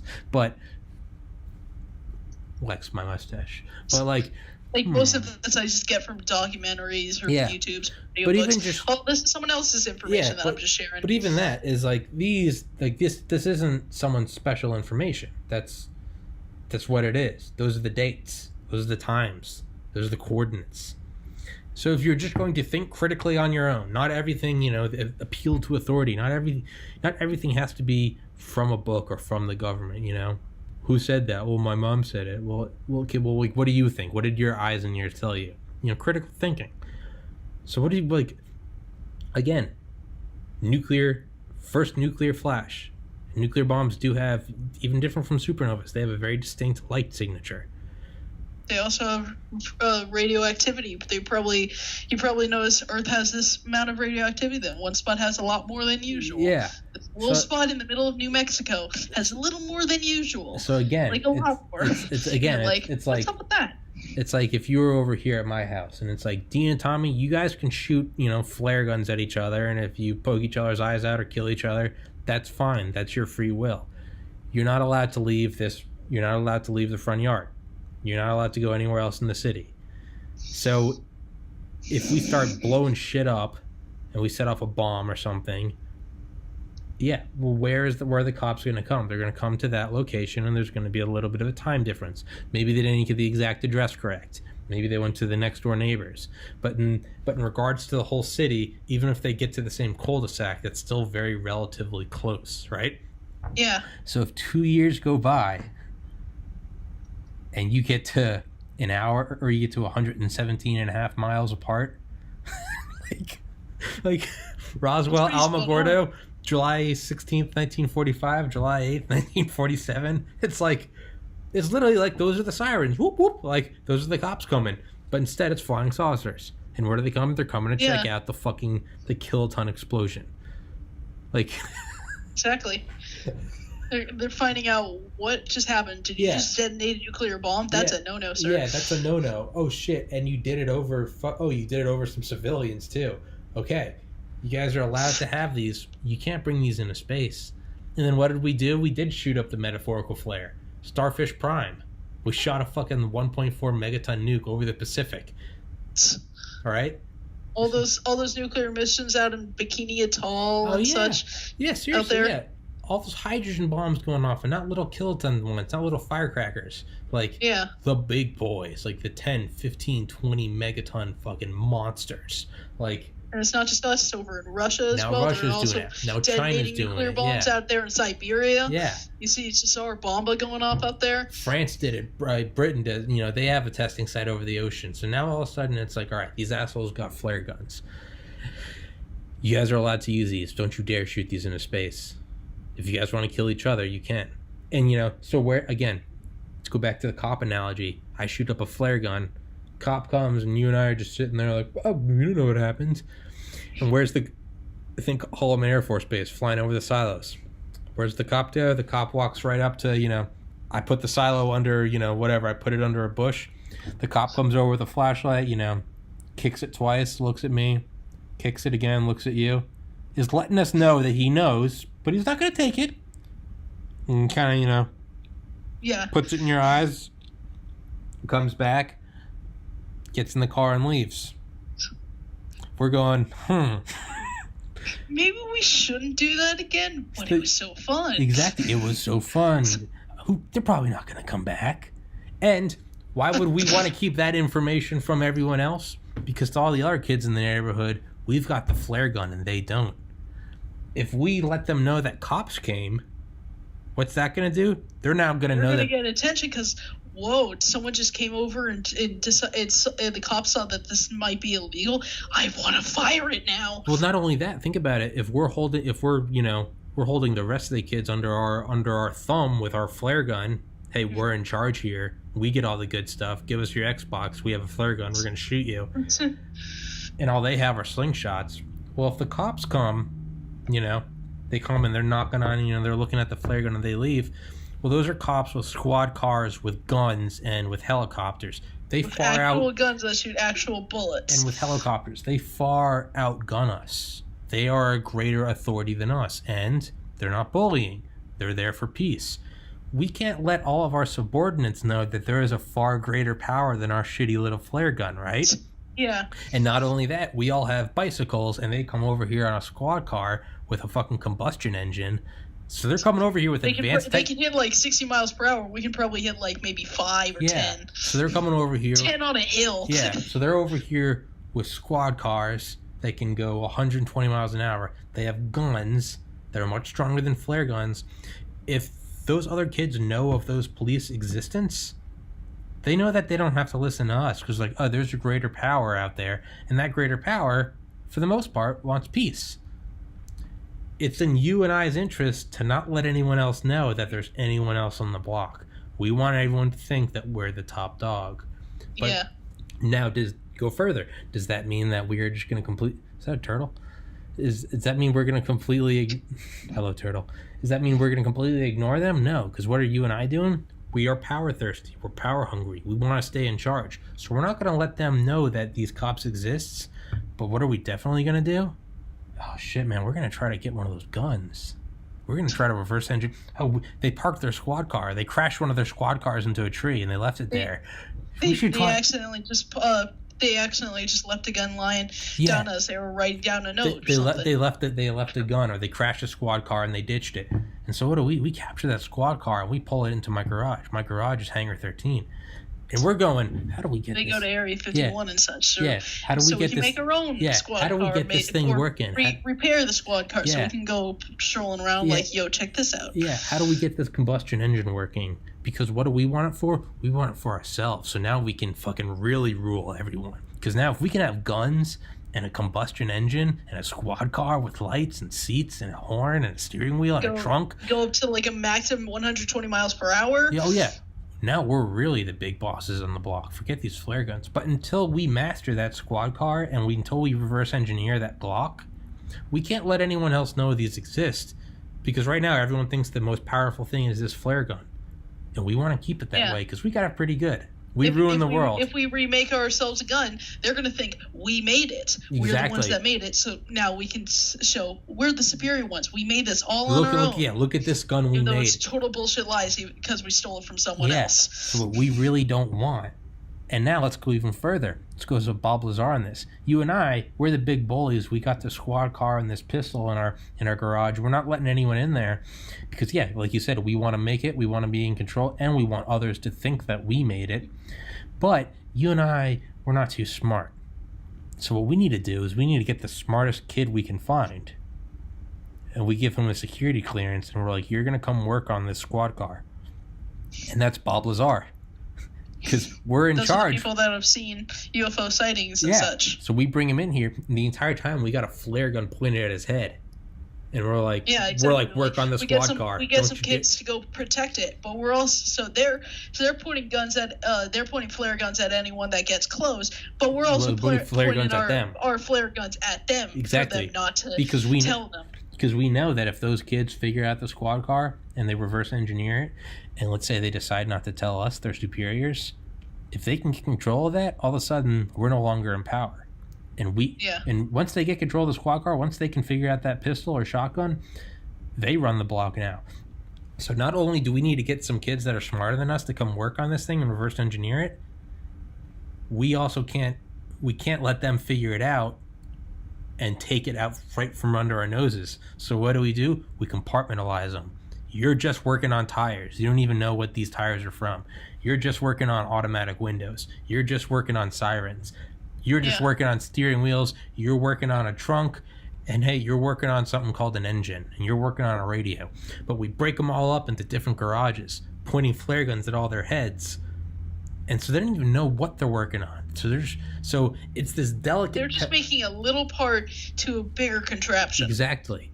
And the only people that really know what it is are you and I. So it's this delicate dance of like, we have something that is ultimate power, but if anyone else figures it out, we lose our power. And not to mention, you and I, it took us 10,000 years, just, the elite humanity, it took us 10,000 years to invent the flare gun. If we fuck this thing up, 10,000 years of power, gone like that. So it's this super delicate, we're in control, and we have these saucers out at S4, and right now the most powerful thing is a nuclear bomb. We can't let anyone know that there are antimatter engines out there, right? Or particle beam weapons. We have to bring people smarter than us to work on them. We have to divvy it up so no one knows what they're working on. And yeah, like you said, we have security pointing flare guns outwards, but we're also pointing flare guns at the security. So it's like that report that like the security at Area 51 has security watching them. There's like a security that watches. Everyone's like ordered to kill this exact person or something. There's security watching the security, so the security doesn't get any ideas. Mm-hmm. So it's this like super delicate puppet dance of like,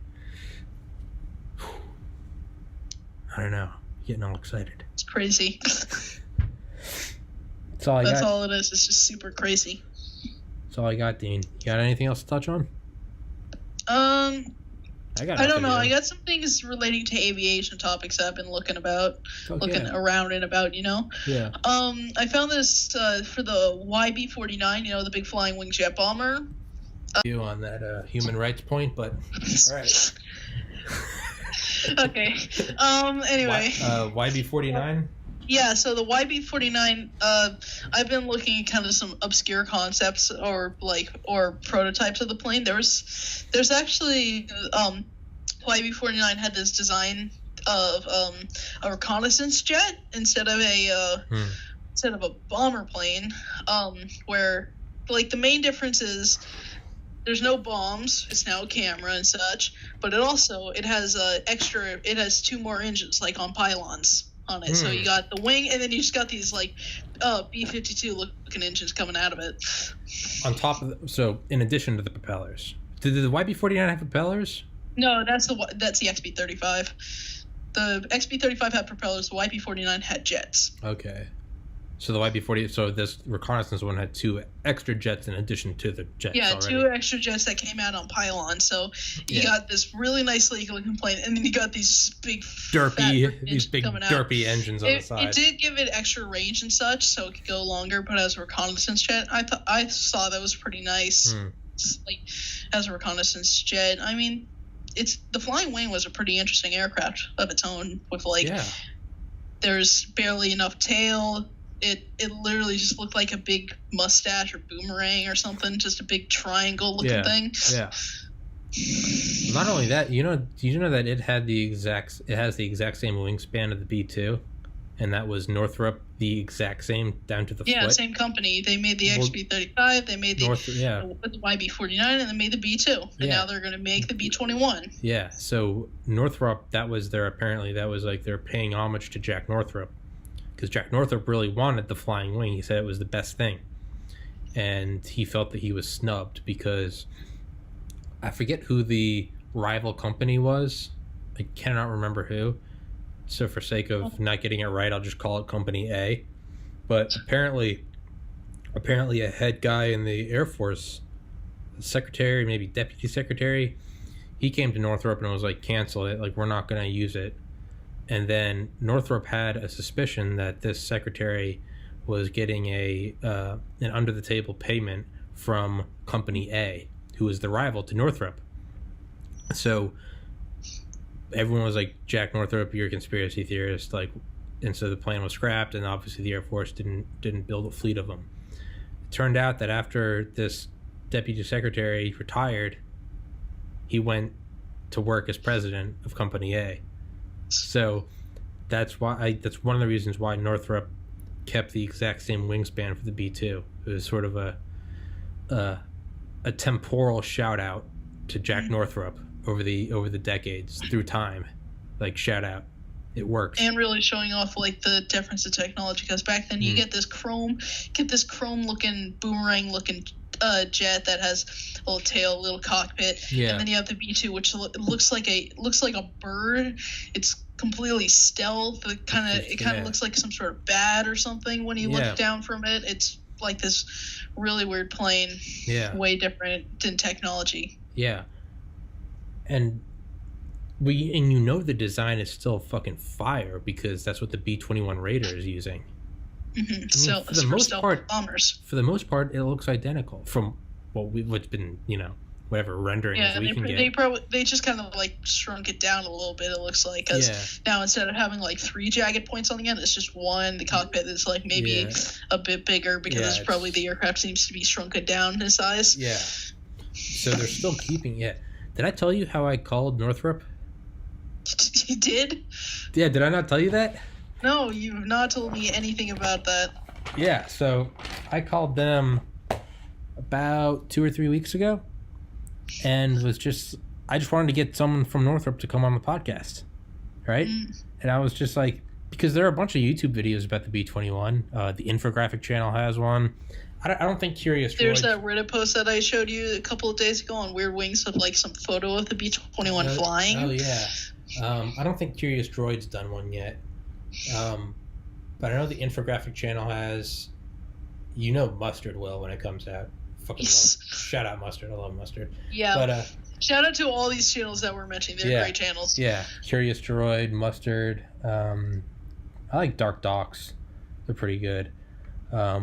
We need to check out Redacted. But the Infographic channel had one, and it was about the B-21. But there are several, and not just There's those. also like just kind of like channels that review the Air Force, review planes, look at footage. They're also talking about the B-21. Not to mention those just like dime a dozen channels that are just the robot voice. Yeah. And they all have like the generic same name. It's like American Military, Military Times, Military Notes. They all Force have that Watch. like insignia that has like a star and probably some like fancy things in it. It looks like some sort of knockup of the American seal without a bird. But it's a star instead. I think that's probably just like a PSYOP campaign by the Pentagon. It's just like an AI program, because they're all very similar, but there's like 50 of them. It would literally be like America Watch, Military Watch, Flight Watch, U.S. Air Force Power, Power Now. All their titles are in capitals. Russia, showing footage of Russia's worst enemy. Like Russia's worst nightmare, and it's all like the YB-49 built in this age of time with the flight of now it would need, and it's all the English is butchered. There'd just be like some text just put on to the screen with a footage of the plane in action or something. And there's never video. There's never video. It's always images. It's just slideshows. It's just the images zooming in, doing like the Ken Burns zoom. Yeah. So anyway, but there are a lot of videos out there talking about the B-21, what's going to be of it. We know that it's a special access program. John McCain was denied access to it, and other senators have gone there, and apparently all they've received is, we can confirm that the general said it's a plane. No, sorry, that it's being built and that it flies. That's all they've said. Yippee-ki-yay, thanks, boss. I think that fits the format for most aircraft. Yeah. Unless it's something like the planes they built back in like 1801, 1895 or something, where it's literally just thumps around and then crashes. Yeah. Bullies, the guys in the top hats and like the suits, and they're like smoking cigars with brandy, and they're like, well, son, it's about time we ride this thing off like bully. And they launch it off a ramp, and then you just see it dive. Or it's like off the edge of a building or something. Well, okay, we tried. And you see them all down there, and it's black and white footage. There's always like a Model T and some horses, and they're just like, they're all standing around and just like, well, he was a good one. Like, next up, and like, exactly. They just pull some guy off a farm saying, "You're flying a plane now. You want to be a hero?" And it's like, well, I ain't no pansy. Of course I want to be a hero. And they get up there, and it's just like, boy, and then here's the whirly swirly dervish. It doesn't look aerodynamic at all. Just like hop in and see if it flies. No, it's like a backwards triangle with like half a kite and some fishing wire. And they're like, it's the whirling dervish sensation. Like, Civil War veterans were still alive for those videos. But like, back to the B-21. So it's not it's something that like is officially acknowledged that the B-21 is being built. Like that's not a secret. It's not like the name of it is a secret. No. So I called Northrop and I just figured, well, if any of this stuff has made it onto YouTube, it's always like videos like the Pentagon doesn't want you to see, and it's like, well, if the video is on YouTube, it's fine. Like clearly. Yeah, it's and it isn't deleted. Yeah. Then Pentagon is like, yeah, you can watch this. Go enjoy yourself. It's not like Have fun. Yeah, it's not like the Pentagon, they're all like around their computer looking at the video and they're like, rats, it got online. Shit. We would have gotten away with it too if it wasn't for those pesky kids. Like, It's not like, it's not like we're like watching them like every second of the day. Yeah. Dang, that was such a fool on our end. Yeah, it's like, they're in their hangar building their craft and they look out and they see us in the hills with binoculars and they're like, you kids, get out of here. It's not some fucking like, it's not some leave it to Beaver shit. They're already behind us with a freaking tank just saying, leave the premises and never speak about this. The thing is, no, you don't even get on the premises. You don't even know the premises exist. Like, that's what real secrecy is. It's not like, videos the elite don't want you to see. It's like, those rascals, they got away with it again. Next time we'll be better. No. So. No, and the best thing is, like, they're the cheesiest things as well. Yeah. Like, they're, like, blatant out just putting out some CGI stuff that they made in their basement in like 5 hours. Not only that, it's always like clips from movies too. It's like the movie. Have you ever seen the movie Stealth? It's a beautifully shitty movie. Clip. It's about like 7th generation fighter jets. It's so cheesy. I think it's got like LL Cool J. I've seen a couple of like clips from that. It's I think Ryan Gosling's in it. Those look like F-19 looking fighters. Yeah, it's terrible. But the stealth plane, I forget its name, but they always call it Eddie because that's the name of like the AI. But that has some like really cool CGI. It looks like an awesome plane. You always see videos of like, it'll be like, that will be the thumbnail, and it'll be like the SR-91 declassified, right? Or or it'll be like a screenshot from Ace Combat or something. Like, so all this being said, or like one of those where they just spent 10 minutes in Photoshop just adding more wings, more stealth, more everything. It looks like a Funner History post. It looks like a Funner History post. Abomination at that point. Yeah, it looks like a Funner History post. It looks like the. I think we can do better what they do. Actually, yeah, you're right. I don't want to throw shade at us. I like our work. We do good work. Yeah, we actually put effort. They just want it. They do it for followers. We do it because we can. We do it just to troll. There's like yeah, and well, it's also fun as fuck. Shout out Funner History, but so all these things exist. So it's acknowledged that the B-21 Raider does indeed exist. That it's being constructed by Northrop. That it is the replacement for the B-2. None of this is what am I looking for? Esoteric knowledge. Like this is all it's widely accepted. Like Lockheed coming out and saying that the SR-72 is under construction. They said that in November of 2013. So I called Lockheed and asked if I could get someone to... I went through their website and I found the hypersonics department, and I just called. And I got shuffled around through some different numbers, and I finally left a message and asked if someone would come on my podcast and talk about the SR-72. And I even said, I was like, I know that there's only so much you can say, and whatever you can say is probably whatever's already out there on YouTube. But I just wanted to sort of hear it from their mouth, right? I wanted to get in it, like Lockheed. You wanted the government official to tell the information. So I actually got to a Lockheed Martin person, and I won't reveal their name, but they said that, like, I'll see what I can do. I'll talk to human resources, but I was like, it's just for it's a podcast over Skype, right? So I called Northrop the next day, and I went through their website, and I found some PR person, some media relations person, and I was like, hey, I was like, hi, my name's Tommy. I've got this podcast, blah, blah, blah, blah, blah. Could I have someone from Northrop come on and talk about the B-21 Raider? And the woman just goes, absolutely not. And I went, oh, and she said, don't talk about that over the phone. And I was like, what? And she was like, why would you say that? And I was like, she was like, that is absolutely not something that can be talked about. And we will not tolerate that. And I was just thinking, but there's so many videos on YouTube.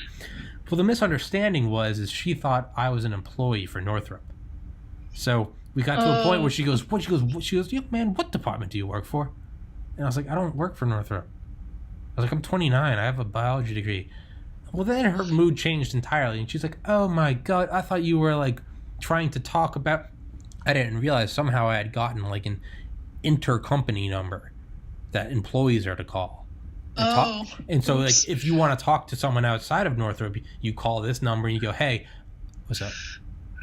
I actually heard a story that kind of relates to that. It was some person worked in like a business where they would just kind of sell things online. Yeah. Kind of like there was a machine that would auto dial a random number, Mm-hmm. and then it would auto dial a random number. The person would pick up, be like, "Hello," and they would be like, "Have you heard about this amazing thing?" Kind of like that. Insurance. And then they got this call, so they picked it up. She tells about the things, and then the person goes, "How did you get this number?" And she talks about the system, and he's like, "No, seriously, how could you get this number? You're not allowed to." She called the director of the FBI with that thing. She called like the top heads of the FBI with just this machine that randomly chose a random number. Yeah, I mean, and it turned out to be someone that worked in the Pentagon and something. Yeah. I mean, like, probably doesn't even exist. Yeah. And they got that number. So. Well, I now believe it because I had just been surfing through their website and I had gone like several layers in just different departments, and I finally found something that I was like, what? It was like listed. It wasn't even lit. It was like at the bottom. I had to click like go into like sort of just like the fine print, and I found that number, and I was like, all right, they'll probably pick up. And yeah, so we had been talking for like 2 minutes before she realized like I didn't work there.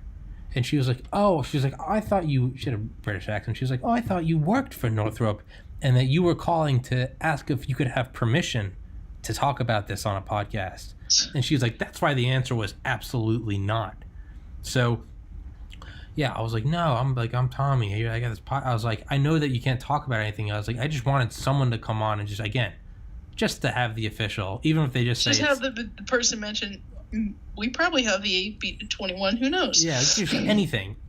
And I was like, you know what? It doesn't even have to be about that. We could talk about anything. I was like, I just want to have someone from Northrop on, just to have an interesting. It now acknowledges that the B-21 definitely exists at this point, because I didn't think about that. I didn't think about that. In that sentence, the aircraft exists, that it has information enough to talk about. So yeah. I mean, you just figured out some government secrets on your own. You played yourself, lady. Congratulations. You played yourself. But yeah, her tone completely lightened. So it's like while we're on the phone, she like gave me her email, and so I sent her an email, and she's like, "Yep, I just got your email. I checked it out." She's like, "That's so cool that you started a podcast." And she was like, "Yep." She's like, "Call you back at this number." I was like, "Absolutely," or this email. She's like, "Yep, send me an email." I've never heard back. I can't get that number anymore. I can't get a response from the email. I don't think she gave me a legitimate email address. I think she probably just gave me the runaround. Hey, whatever. I get it. I mean, I get it. I would have much more appreciated just like no, we can't do that. Okay. Like I contacted Shell, the oil company, and because they have that ship, the FLNG. I don't know if you've ever seen this ship. It's ridiculous. Yeah, I know. It is a thick ship. Like it is, dude. This thing looks like a little boy. It is a fucking chonker. Like I've seen pictures of it next to like oil tankers. It dwarfs them. It looks like an aircraft carrier next to like a destroyer. It's insane. So yeah, I emailed Shell and asked. I was like, "Can I get someone to talk about this? Like, this isn't some like setup. I'm not going to be like you're destroying the planet." I was like, "I just want to talk about this fucking insane ship." I got a very nice email right back from him. It just said like, "Thank you for the offer. No." Hey, cool. I get it. You're a big company. There's no reason why you want to come on my shitty podcast with a dude in an orange coat and talk about shit. Like, I get it. That's cool. I respect it. It's the people that say yes, we'll do it, and then they just ghost me. Fuck those people. Disgusting. Yeah. They're the ones that are missing out. This podcast is great. Yeah, I know. I was like, dude, you can have a fucking blast. But I didn't realize the lady I got through Northrop was like the head of like media relations for employees. So I didn't realize that I got some like top dog, like bigwig. You just get a fucking call from a random phone number on a Tuesday. "Hey, would you like to talk about the B-21 with me?" I asked the Air Force guys, the Air Force intelligence guys, and they're like, "Oh yeah, they definitely probably marked you because they think you're probing." Meaning like you know how like whenever they think you're a Russian spy. Well, you know how like when people are always freaking out and they're like, "Did you know there were Russian bombers next to Alaska?" And it's like that's something. Yeah, every Russia's like literally a couple of miles away. Well, that's what nations always do. We do it to Russia too. It's called probing. You go and you send some, even at peacetime, you send a couple bombers, not armed with anything, and you send them right by the Russian border, and you gauge their reaction time. How long does it take for them to scramble fighters? How does the radar track? How long is intercept time by fighter jets? It's probing. How well do they keep up with the bombers until they head back? Yeah, it happened a couple weeks ago. How does the media work about? Yeah, how do they take it? Close? Do they blow up about it? Yeah, I mean, it happened a couple weeks ago with those what was the TU, was it 160s? Yeah, the TU 160s that got escorted by F-135s. It happens all the time. The only ones you ever hear about are, hey, the Russians did it, but we never talk about, how often we send them over. We send B-52s and B-1s over the Russian border. We do it with every country. Like I've seen a couple of gifts that over in Korea. I've seen the gifts of B-1 Lancers and with F-15s going up right near North Korea, turning back. Yeah, well, that military interrogator I had on who worked on drones, he said that we do that with the U-2. We have it in South Korea, and they say we bring it, we put it up at 70,000 feet. U-2s are still flying missions today. Well, he said what we do with the U-2 is we go to 70,000 feet, and then we start tiptoeing towards the DMZ, and we see how long does it take for them to paint us with radar. How long does it take till we're like, okay, now we know their missiles are locking on. It's all just probing, right? It's how everyone stays sharp. Well, I had on one of the military guys, and he said, oh, yeah, he goes, they absolutely, because this guy did counterintelligence and now does private counterintelligence. And he was like, oh, absolutely, they thought you were probing. I was like, oh, fuck. And I was like, all right. Well, shout out Northrop. Thanks. Watch out in case any government officials come near your house in the next week or so. That's how I got the American flag. Like, hey, dude, I'm not CCP, dude. I'm red, white, and blue. I just wanted to talk about planes. And you're right. I was probing, but I wasn't probing for a foreign power or a bad actor. I was just probing. He was just I was probing for me. I want to get cool epic stuff. Yeah, I just want an epic podcast. I just want an epic podcast. So yeah, I was just probing for me. Have not gotten an email back yet. I think I should call them again.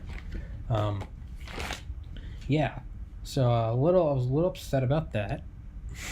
But so with this I even have the SR-72 person I called.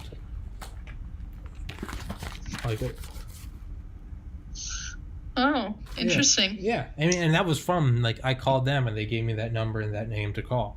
So this was not even like it was some stealth operation, I hacked into the mainframe, No, you're just like, epic, I got this guy's phone number. Now time to invite him on my epic podcast. Literally sitting here, like, in this chair, like, picking my nose, like, hey, we do my podcast, we talk about fast pain, just...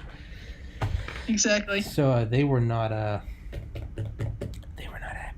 But, yeah. So, she was very not happy about it. But that Northrop, they never called me back. They never responded to my email. So, a little heartbroken, Dean. We need to raid Northrop and say, join our podcast now. Yeah. For the record, that does not represent my beliefs. That represents Dean's beliefs. So for future or judicial evidence, I'm only near the old Convair factory, so that doesn't represent the beliefs of Tommy's podcast. Just Dean. Yeah, man. I also called Antonov. I fucking called their, like, headquarters in Ukraine, and is it Ukraine? I don't know. I think they started in Russia, and then they're just kind of have more factories going around Russia and Ukraine and such. They have a media relations center in Dallas. Well, I mean, they did start in the Soviet Union, which Ukraine was, I think, part of that system. Yeah, it's the Antonov Design Bureau. Well, they have a media relations center in Dallas, so I called that too. And asked them, and I was like, could I have, like, a pilot from the Antonov 225? Or I was like, or anyone that interacts with the 225. I was like, I don't give a fuck who it is. Can someone just come on my podcast and talk about it? Could be some slowly worker that just, like, maybe just checks the fan blades of the engine or something. Yeah, it could literally fucking be a janitor. I don't give a shit. And ghosted. I got ghosted. Yikes. It's a heartbreaking process, Dean. You just need to get, like, more popular. I guess it's just really worse if you're more popular. Because right now, I mean... No, it's not big at all. It needs to keep growing. Yeah, I mean, if you're popular, then they'll know that you're not a suspected Russian spy, because you're clearly doing things that everyone likes. You're clearly look American in every way possible. So like, they trust you. You're totally not a spy trying to figure out secrets. But like right now, then again, the podcast you said yourself you haven't hit 1,000 subscribers yet. No, I haven't even hit 200. On the small chain end of YouTube. I'm at the very small end, and it started on December 12th, so it's only like 3.5 months old. So even if you were to create a front, a facade to do probing, it's like when you have like a Reddit account, and it's like you check someone's Reddit account, and you're like, what? It's 3 days old. Yeah, it has 4 karma. You're like, who the fuck is this? I recently got some guy just randomly followed me. He like made his account like 2 days ago. He has only 1 karma at this moment, but he just followed me, and I'm like, who? Yeah. What? Yeah. Throwaway accounts. I mean, and hey, I'm guilty of that. I got 100 of them, but like I definitely get it, because, especially if really with anyone though, if you look at it, you're like, okay, what the podcast is. It's not even 100 days old. Like 166 subscribers. Like, so I get it. I mean, I think I just got to keep grinding, keep trucking, keep building it up. But just get the people that just feel like they want to share their information with everybody. Yeah. Get on your podcast, and you slowly start going up the chain of people that will not usually tell their information to everybody. But hey, they're on a podcast. Why not tell it now? Yeah. Yeah, I think it's going to probably follow the same pattern as like Fun or History. Because like you and I know, not everyone else knows, but you and I know, like, dude, it was like tooth and nail we'd get a new subscriber. It'd be like, we got one. We're at 14 now. Whenever we get a new person texting each other, just like, yeah.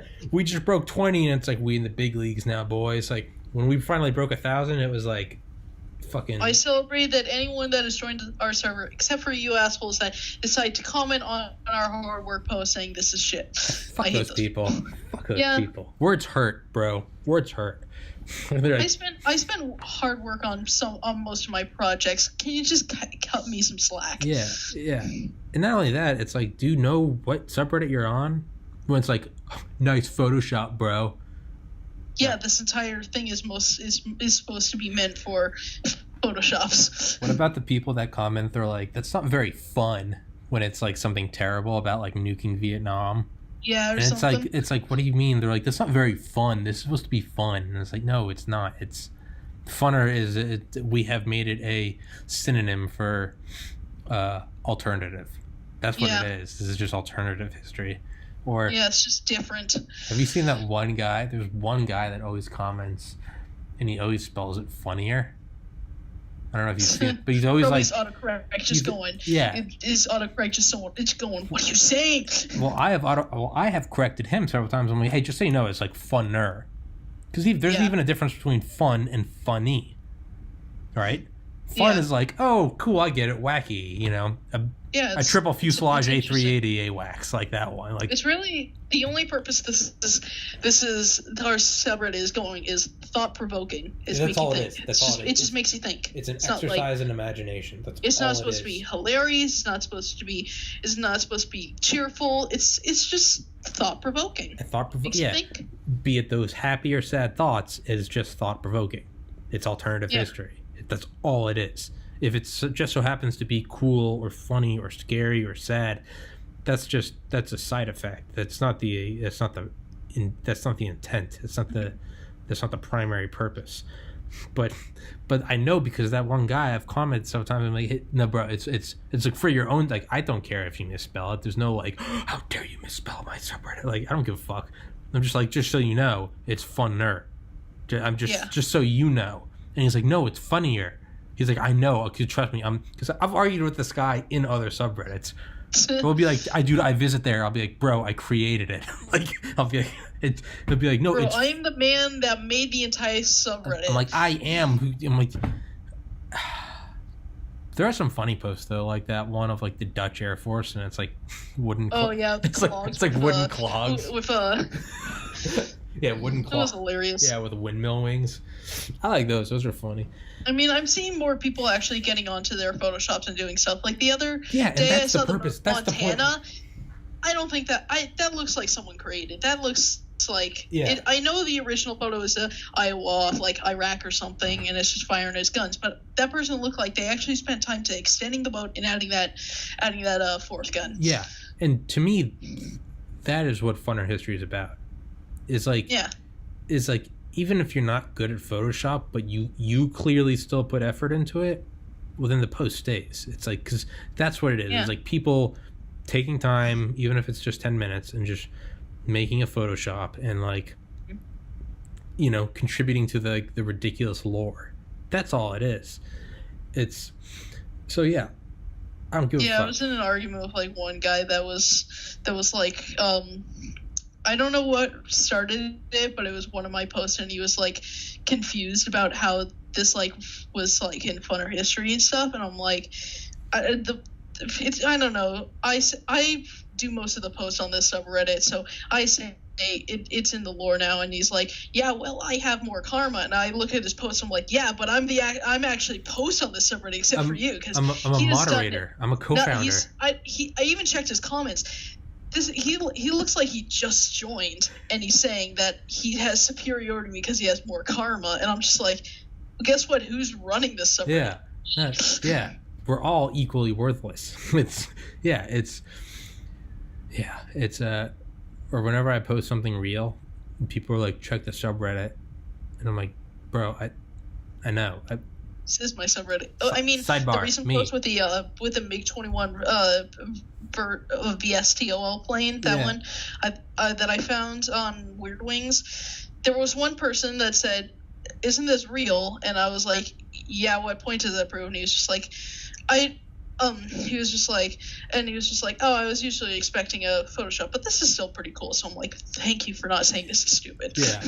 Here, I think I can pull up the comment. It was here. So my most recent Funner History post, I just cross posted. Oh, God, I hate. Most recent Funner History post, I posted this. Virtual Jet, he said, "This is real, by the way." And I said, "What difference does that make?" Posts on the subs are almost always fictional. Photoshop creation is still awesome, though, so it's worth mentioning that this was a real thing. He's not saying, "Yo, this is real, you suck." Yeah. He's just saying, this is a different expectation. Yeah. It's the more time you'll spend on it, you'll realize that, like we've said, there are real things, and that's on purpose. Yeah. And it's to suspend disbelief, because if every once in a while there is something real and you don't know what it is, you're never going to know which one's fake. So obviously the flying clogs are fake. Like the big my giant version of the XB-35 that was a tanker plane. Yeah. That may be real. Who knows? Maybe. Who knows? Yeah. But it's one person commented, they're like, "This is real," and I was like, "Well, yeah, we do that on purpose, just to keep everyone guessing." And he commented, "That's very dangerous." He said, "That's very dangerous of you," and I was like, "It's very dangerous for you to say that." I was like, "What?" I was like, it's very dangerous of, you're right. You know, Dean and I might affect geopolitical affairs. So who cares? Yeah. I mean, it is common. I've seen. Remember that one time there's the guy that posted that like really crazy looking helicopter, and the Chinese thought it was actually real, and it was a Japan helicopter, and they got really pissed about it until they realized some deviant artist just made it. What? Have you ever heard about that? So this deviant artist made this like crazy looking Japanese attack helicopter. It's like super futuristic. It had like a bunch of missiles, even a giant fucking rail gun on the bottom. So China found out about these photos. It was originally created in the United States, and they thought Japan actually created it, and they got really fucking pissed about it. They thought Japan actually created the craft? They actually thought they created that crazy looking helicopter. They thought this was a real photo, even though it was like a CGI render on Blender or something. And they got really just pissed to Japan about it until Japan looked into it and said, "Yo, someone just made this online," and they're like, "Oh." Yeah, dude. I mean, It's like when news outlets pick up like onion stories. Yeah, exactly. And they think it's real. Yeah, man. I would love if we could somehow, if I ever get money, I would love to just contract some fake websites like we've talked about. We'd have some like fake YouTube channels, maybe. Just make. Yeah, I'm trying my best to once I get my computer to actually be not a useless piece of shit that it is right now, even though it's a Mac. I don't know why, but it's just decides it does all the decisions for me, sadly. Yeah. But once I get this to work, I'll probably download Blender and start like making like 3D renders of the stuff that I made in Photoshop and such. Yeah. Kind of started that now. I already know how to use a bit of Blender. I know how to like animate things, so I just need to create and then start making crazy stuff. Yeah. Because if we can we could do that and then, but not acknowledge that they're ours, and then put it up and be like, well, I saw it on this website, because like. Yeah, exactly. We could also just like link the video or something, just like crazy looking plane I found on YouTube, even though I just made it on Blender and put it on the fake YouTube channel that we created. Because not only do we post real stuff mixed with the fake stuff, but sometimes we back the real stuff up. So like that railgun, someone was like, the subreddit's for fake things, and I was like, this is real. Like they're like, and I was like, yeah, this is real. They're like, well, still your Photoshop shitty. And then I linked Raytheon, and I was like, this is from the Raytheon website. And they're like, oh fuck, it actually is. So if we can just on one of my Weird Wings cross posts of like this plane that actually existed, I think someone commented like. Someone commented like, isn't this real? And then someone commented to that one, this is fun or history, it's definitely fake, even though it was a cross post. I didn't just steal the image, I literally just went right up to Weird Wings and clicked cross post image. And I thought that was the most hilarious thing, because like, it's a cross post, how did you not recognize that? Well, I think some of the Reddit apps don't show that, because I've had people say before, because like I'll be a smartass and I'll be like, you dumb fuck, it was cross posted. And they'll be like, oh, like I can't see if it was cross-posted or not. Like my phone doesn't show it. So I think some people actually can't see it. I mean, whatever, doesn't make it any less funny. But yeah, but still, it was. I thought that was just super bizarre. Yeah. So if we could get this going down like Inception, like if we could have real websites of fake shit. Real. And again, there's really no benefit for this other than just kind of fucking with people. But make people think about other things that the government, that things that may or may not be true in real life. Yeah, I wonder if we could. Take screenshots instead of links. I wonder if we could take screenshots of like a Lockheed website, and then put the photoshopped image onto there.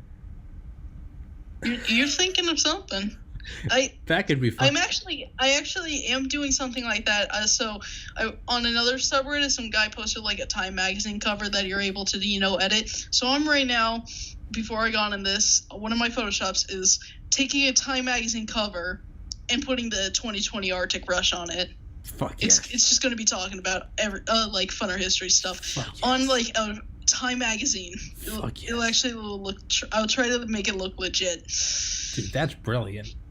Yeah, I'm like going around on every website trying to figure out the fonts and all that on the cover so I can make it look exactly like the real cover, so people will look at this and be like, yo, what the heck? Well, what you gotta do is you gotta post it somewhere else and cross-post that into Funner History, because you, as a moderator and contributor to Funner History, that could betray you. I'll give you one of my throwaways. And because I started making throwaways like 3 years ago, just so if people look at it, they go, oh, well, it's 3 years old. So I've got like 20 backups.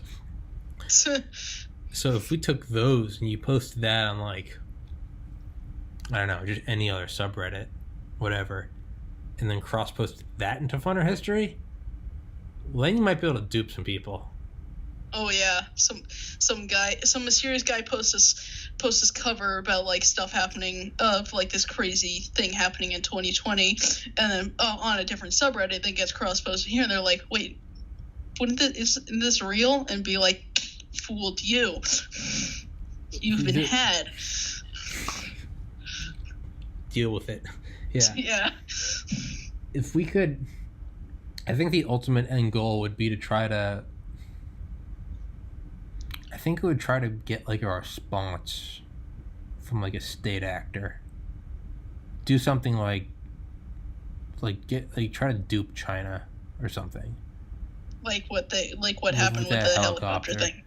That would be funny if we could get someone to pick it up and thought it was real, but like a news agency that like picks up the Onion articles. Oh yeah. If we could get someone to pick up like fun. If we can go all the way up to like CNN and they're sharing an image that we created, I would flip. I would be so happy. I would freak out if I went online and saw on a CNN article or something of one of the images we created. I would just be like, "Well, I'm going off to a mansion. See you later." Yeah. Cover me in big bucks. Yeah. Yeah, man. I would love. If they're listening, I would love to be contracted by the U.S. government. Because I would happily sow disinformation. Hey, Mr. Government man that speaks in my camera. Hey, FBI agent. I would love to sow disinformation for the U.S. government through Funner History. Yeah, like as you were saying last time I was on, that like getting a real photo of like one of those black planes posting it, and they'd be like, "Oh, this is fake because it's on Funner History." Great Photoshop, though. That would be perfect, though. I would love to do that. I would do my patriotic duty. That's how I would serve my country. Just showing people that these don't exist, even though they do. Whoa, crazy. That would be mad, but like, I don't know if the government would actually be interested. I don't think there's anything beyond what they will and will not do. If there's a tactical advantage, I don't think they give a shit what it is. I think they'll do it. I don't know if they would just give us a couple of like civilians that just live on other sides of the United States. What they would do is we're just random people. We're just random civilians, and we would get contracted with a government job. That would be kind of out of the ordinary because there's usually like big sign-up processes for that. I think what they would do is they wouldn't contract us. What they would do is they would just use the subreddit. They would post it, and we would just assume that if it's on Funner History, it's fake. Interesting. Yeah, so they wouldn't go out of their way to contract assholes like us. I also download kind of every image that gets posted on Funner History and just kind of have that saved. So good. Yeah, I mean, me too. I could have official government photos on my phone soon. Well, that would be that would be the point. That would be I've downloaded everything too, just in case we ever get wiped out. Well, yeah, I mean, why wouldn't, I guess it's not worth their time, but let's say my podcast was huge. If I was Northrop, I would bring someone on and just sow disinformation. Right? Yeah, that would be advantageous to their operation. Yeah. Throw them off. Make people thinking it's something different when it isn't. Yeah.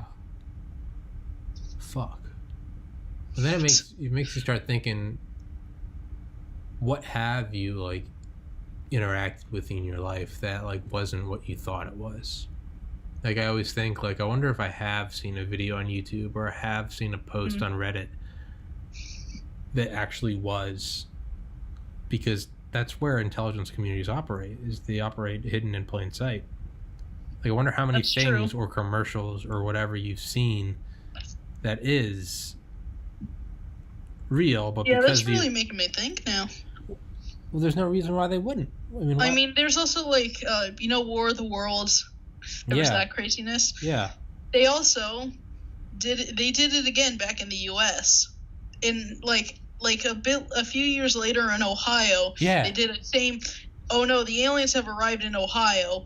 A fake broadcast message to see how the civilians would react to it. Yeah. They did that because that also relates to if a foreign military invaded the United States, if suddenly like Russians stepped on United States soil, what would happen? So they did that Ohio broadcast just to see what would happen if some foreign power landed on the American continent and we defeated them or lost to them or such.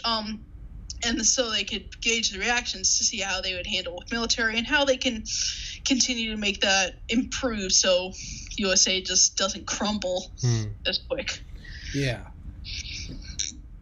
Isn't that from Area 51?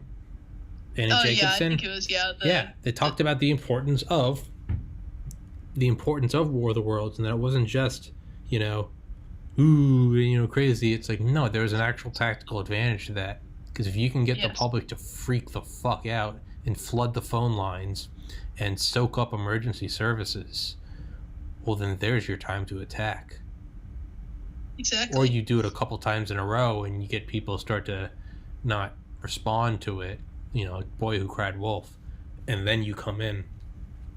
Yeah, man, that's got me thinking of, like, what if coronavirus is just, what if it's a dry run? See how everyone reacts. That could be possible. I don't know.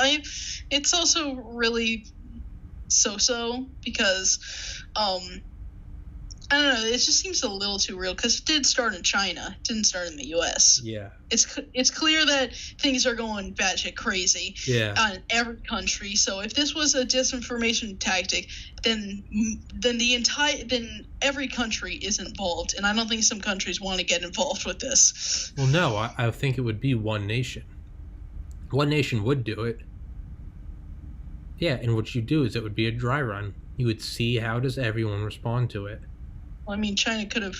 I mean, there is a biotech facility nearby in Wuhan. A couple blocks away. Some sort of biotech facility. So they could have just put this out and this disease, and they're just holding out. They're just holding off on the cure because they tested the disease. They probably have the cure. They're just waiting to see everyone's reaction before they start curing everyone. Yeah. Well, no, it's not. Look, it's so they can show, hey, China, hey, China, look at us. We're so good. We defeated this virus that started in us. This is so crazy. We could rule the world at this point. So.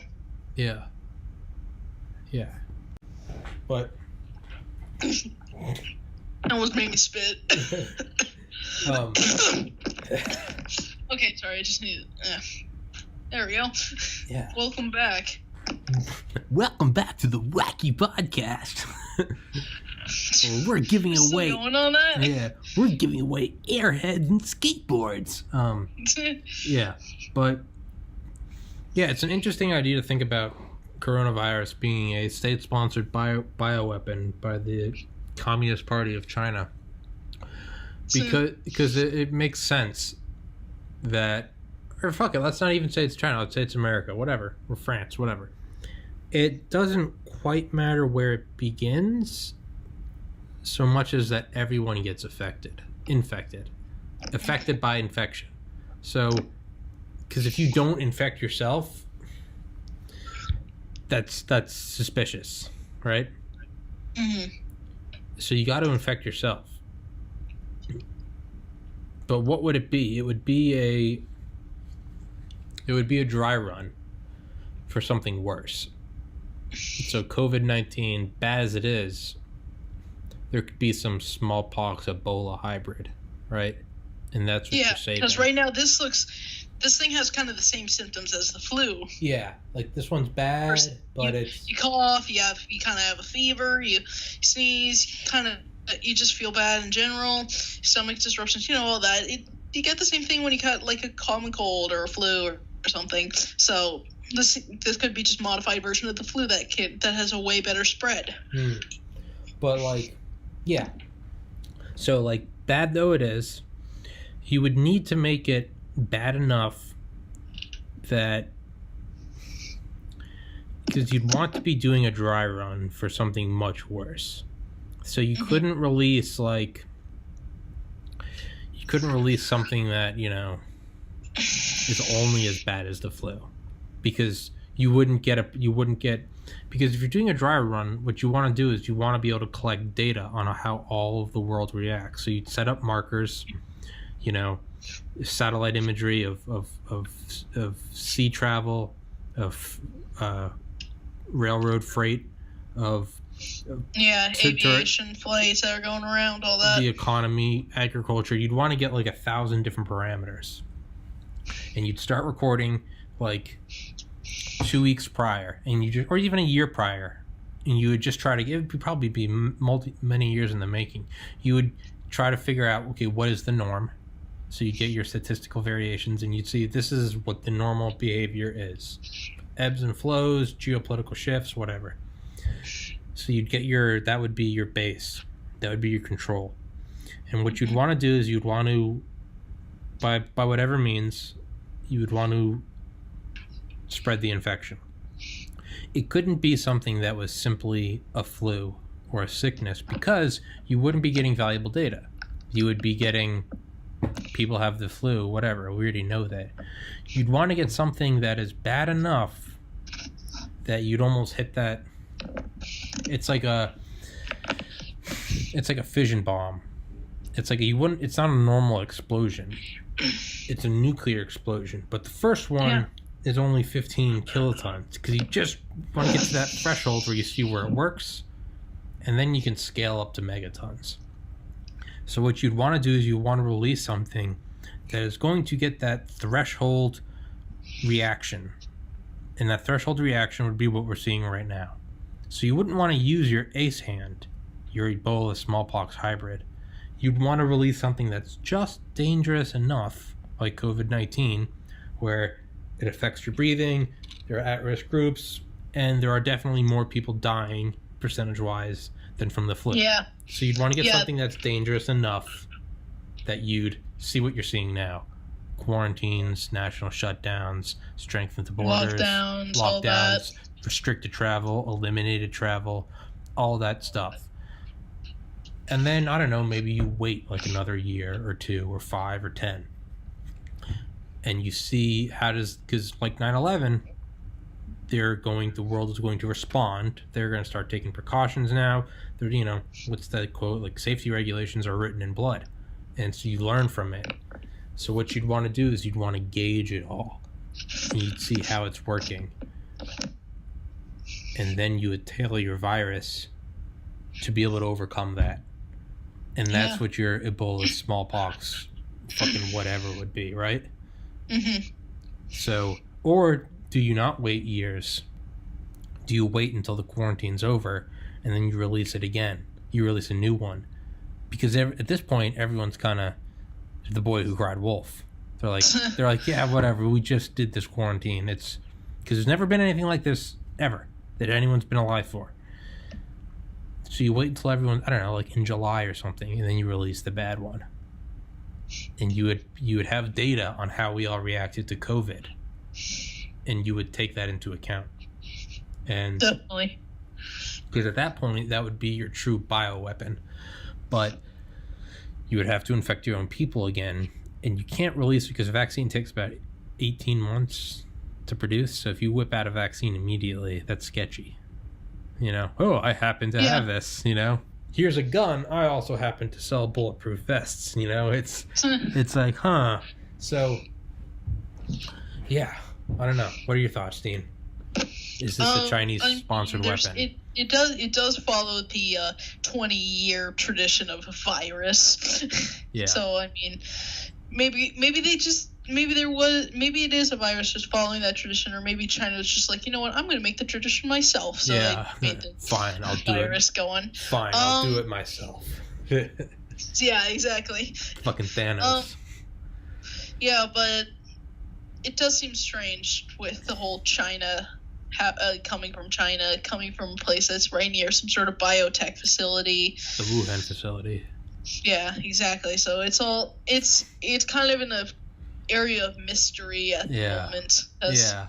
It also kind of resembles the flu in some ways with its symptoms. So it all seems like strange, but we haven't really gotten the facts all together. Yeah. Because it literally just started like as soon as 2020 came around, it just popped up, and it's just been kind of going up.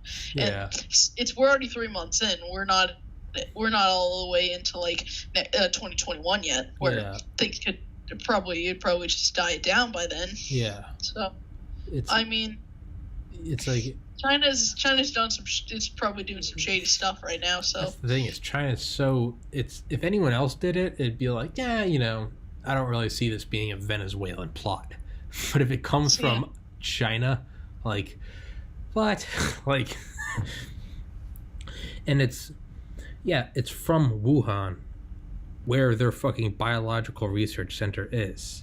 Exactly. So that'd be like a giant facility that works with bioengineering. Yeah. How would a virus not have escaped and gone around? Yeah, it's like the CDC is in Atlanta. If coronavirus came from like the city limits of Atlanta, you don't think that'd be a little sketchy? Of all places it could come from, it's like the UFOs of all places they visit is 100 miles away from where we set off the nuke. Back to the Roswell thing. Yeah, it's like 2 miles away. Literally a couple miles away from where the first nuclear bomb was tested, exactly 2 years. And now here we are. There's a biotech facility right next to the epicenter of this giant virus that is scaring the world and causing everyone to go into lockdown. Yeah, and it's like the virus. Yeah, the virus is from a wet market that's like 2 miles from the bioresearch center. Interesting. Yeah, and you got to look at who benefits from it, because with a biological weapon, no one wins. The only way you can win is if you vaccinate your whole population beforehand, kind of like the sword and the shield, the German method of they were going to vaccinate their population and then release chemicals on all of Europe.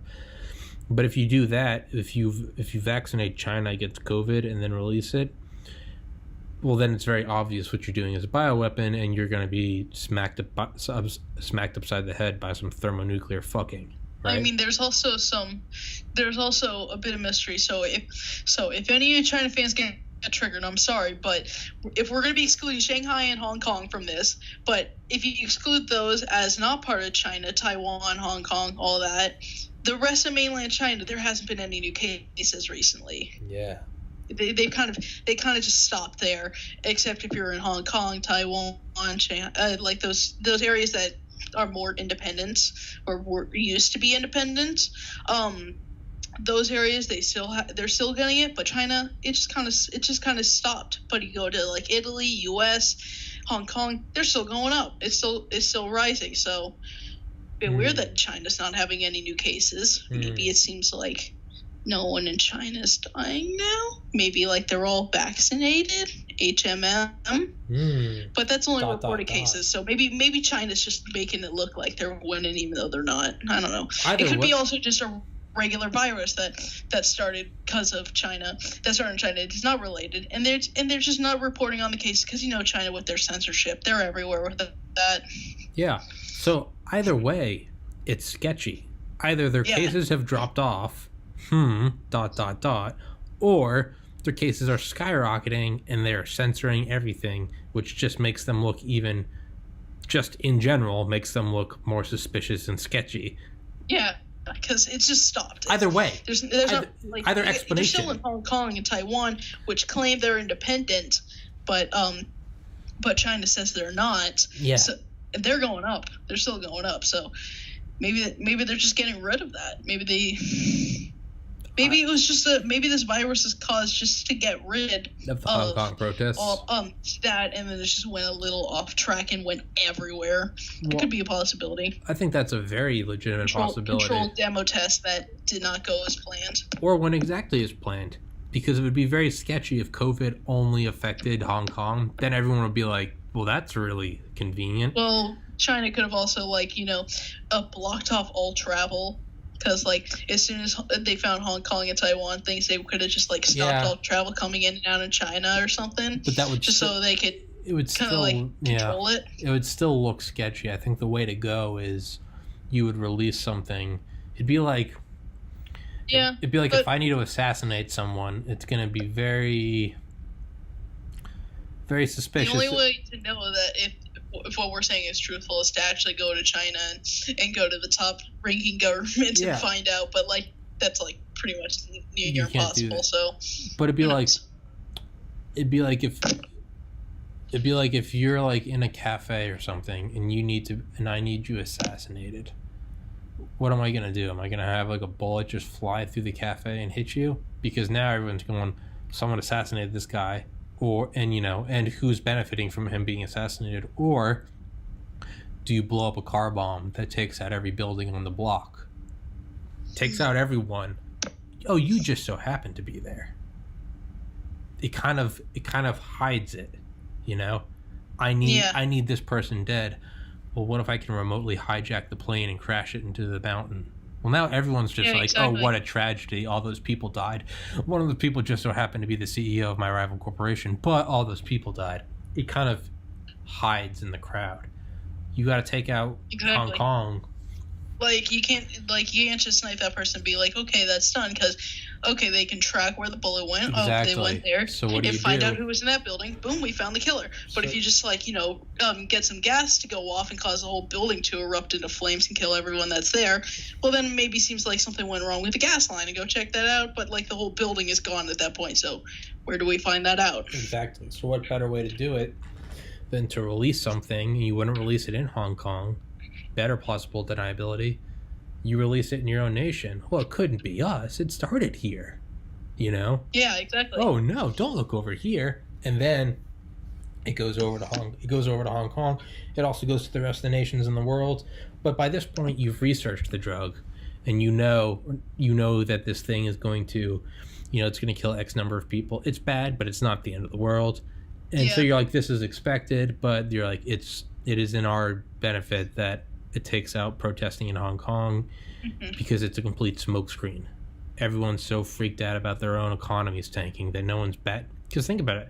How many times has Hong Kong been brought up in the news? Not one. No. This probably also gives some of China some free range with their military. Guess what their military is doing? Sitting down because they're trying to get in lockdown, because those are people too still sitting there. Exactly. What a perfect smokescreen to use your military. So they would just they could send out their ships to the South China Sea, take over, make sure Taiwan is now theirs. They'd be like, oh, hey, they're not taking care of this. No one's stopping us. Hong Kong, hey, it's the Chinese military. You're now ours. Yeah. So. Yeah. This could just be an elaborate plan for China to expand its empire. Yeah. Yeah, the Zippity ours. This land is now ours. But that's exactly what it is. What better excuse to mobilize your military? Because no one bats an eye now. If you saw Humvees in the street, I saw Humvees rolling down the street right now. In my entire 29 years of being alive, this is probably the only time I would ever not bat an eye. Because I'd be like, oh, well, it's a pandemic. It's a global pandemic. Yeah, maybe they're just making sure everyone's staying inside, keeping healthy. Yeah. Or, maybe right after 9/11, you'd be like, well, fighter jets streaking over Manhattan on September 12th, 2001. There's home videos of that. Of course they're probably going to be still in the sky. They're probably making sure no other planes come and strike a building. So you don't bat an eye at it. You're like, oh, well, of course, because the rubble's still on fire. So it's like, of course, there are fighter jets overhead. So, not only, that's a very good point you made. So not only would it be no one's batting an eye at Hong Kong, you could also... Every single website's talking about coronavirus. They're probably not going to talk about the hundreds of Chinese ships moving over towards Taiwan and landing on the shores. Probably they won't even pay attention because they're too busy trying to get rid of their virus. And their military's also sitting inside because of the virus. They can't move out because they're so scared they're going to get the virus, and their ships are going to get infected, and they can't fight. So they're just going to be like, oh, too bad. That's sad. Yeah, you're not batting an eye at it. Have you ever seen The Departed with Leonardo DiCaprio? I don't think so. Not important. So, at some point, they're just taking out some guy who hadn't paid his debts to the mob. It's on a normal sunny day in Boston or something. Yeah. And so one of the guys goes outside of the apartment while the other three hitmen go inside, and he just starts lighting off fireworks. Because there's kids running around, and they're all playing in the streets, and he's just throwing out fireworks. There's an ice cream truck. So all the kids are screaming. And it's bang, bang. He's just throwing out fireworks. But might as well inside, the guys go in there. They have a non-silenced gun, bang, and they shoot the guy in the head. But it's no one bats an eye because there are kids screaming outside, bang, bang, bang. One of them's a little louder, but whatever. Bang, bang, boom, bang, bang. No one bats an eye. Same thing is everyone's quarantined. Everyone has to go inside. The people in New York have to go inside. The people in Atlanta have to go inside. The people in Hong Kong have to go inside. The people in Tokyo have to go inside. It's like, what better way to don't look over here. Don't look over here. Go inside. Also, they're inside. They're not going to be outside, so they could just waltz and be like, cool, this is now ours, and they'd be like coming out like, why is there Chinese flags? Yeah, well, exactly. Not only that, because if China, everyone's inside at that point. No one's outside looking around. No one's outside defending their homeland. They're all inside huddling from a virus, while the Chinese are just doing whatever they please. Yeah. So if you got to send tanks rolling down the street and you don't want some Tiananmen Square PR disaster, what better way do you do it than you can't roll in tanks when they're all out there because the whole world's watching. Cell phones exist now. They didn't exist when Tiananmen Square happened. So now there's 1 million cameras all connected to an internet that you can't shut down. Knock on wood. But so what better way to send in tanks than, well, if you got to disperse everyone because you can't run them over like you did in Tiananmen Square, you got to get them all out of the way. Well, how do you get them all out of the way? Have them all hide in their houses. Quarantine. Send in the tanks. And no one's batting an eye because every nation's sending out the tanks. Yeah, exactly. So it's a very convenient thing for China. China manufactured a virus just for probably finding out facts and getting some personal glory in any wartime scenario. I don't know what's going to happen. China hasn't done anything yet, but fought it. So that's kind of the only thing that's really happened. No. And I guess the other thing is the U.S. is now in the lead for coronavirus cases. USA. So we're in the lead. So now, hey, look, we have the most cases.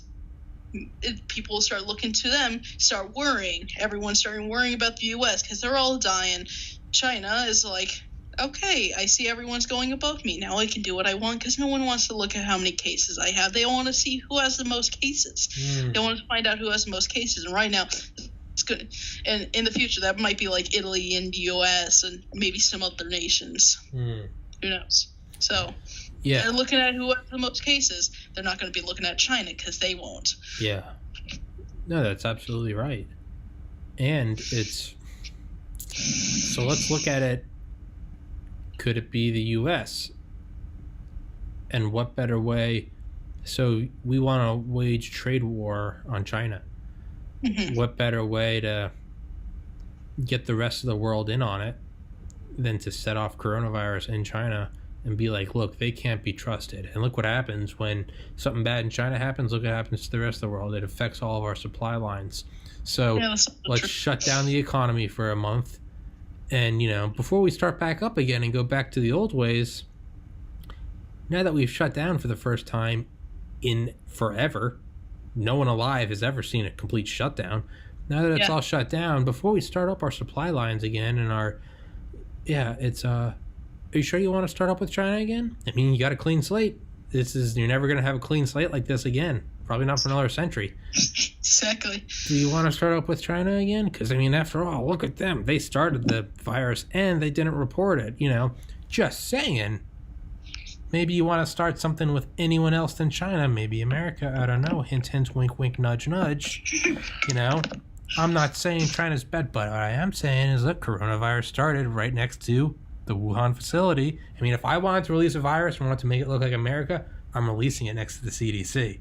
Because now everyone's going, isn't that ironic? And I know that. So I'm going to Wuhan, the Bio Research Center right there. I'm going, maybe I should make this and just, oopsies, did I drop this? Shit, you could send that thing over on a little drone or something. A little stealth drone the size of like a fucking tennis ball. You could have that thing zip over, come in right on a stealth sub, shoot that little thing up, just go right over there, just release some like aerosols right into a crowded market. Get some SR-71 to go over, drop some like canister. That's what I mean. Start going. Just some tiny little, because it's a self-replicating protein, it uses your body's replication systems to create it. It's not like you got to create 7 billion of them. You just got to create one. Maybe create a Just couple gotta for create- redundancy. Maybe a couple more so they don't just die off instantly. And then where do you go? But I don't someone's know. going to get infected at one point, and then it's just a cascade from that. Yeah, you go to China, and how perfect! It has a 14-day incubation period. So it's not like it happens and within a couple of minutes everyone's coughing. It's like, hey, we need to shut this area down now.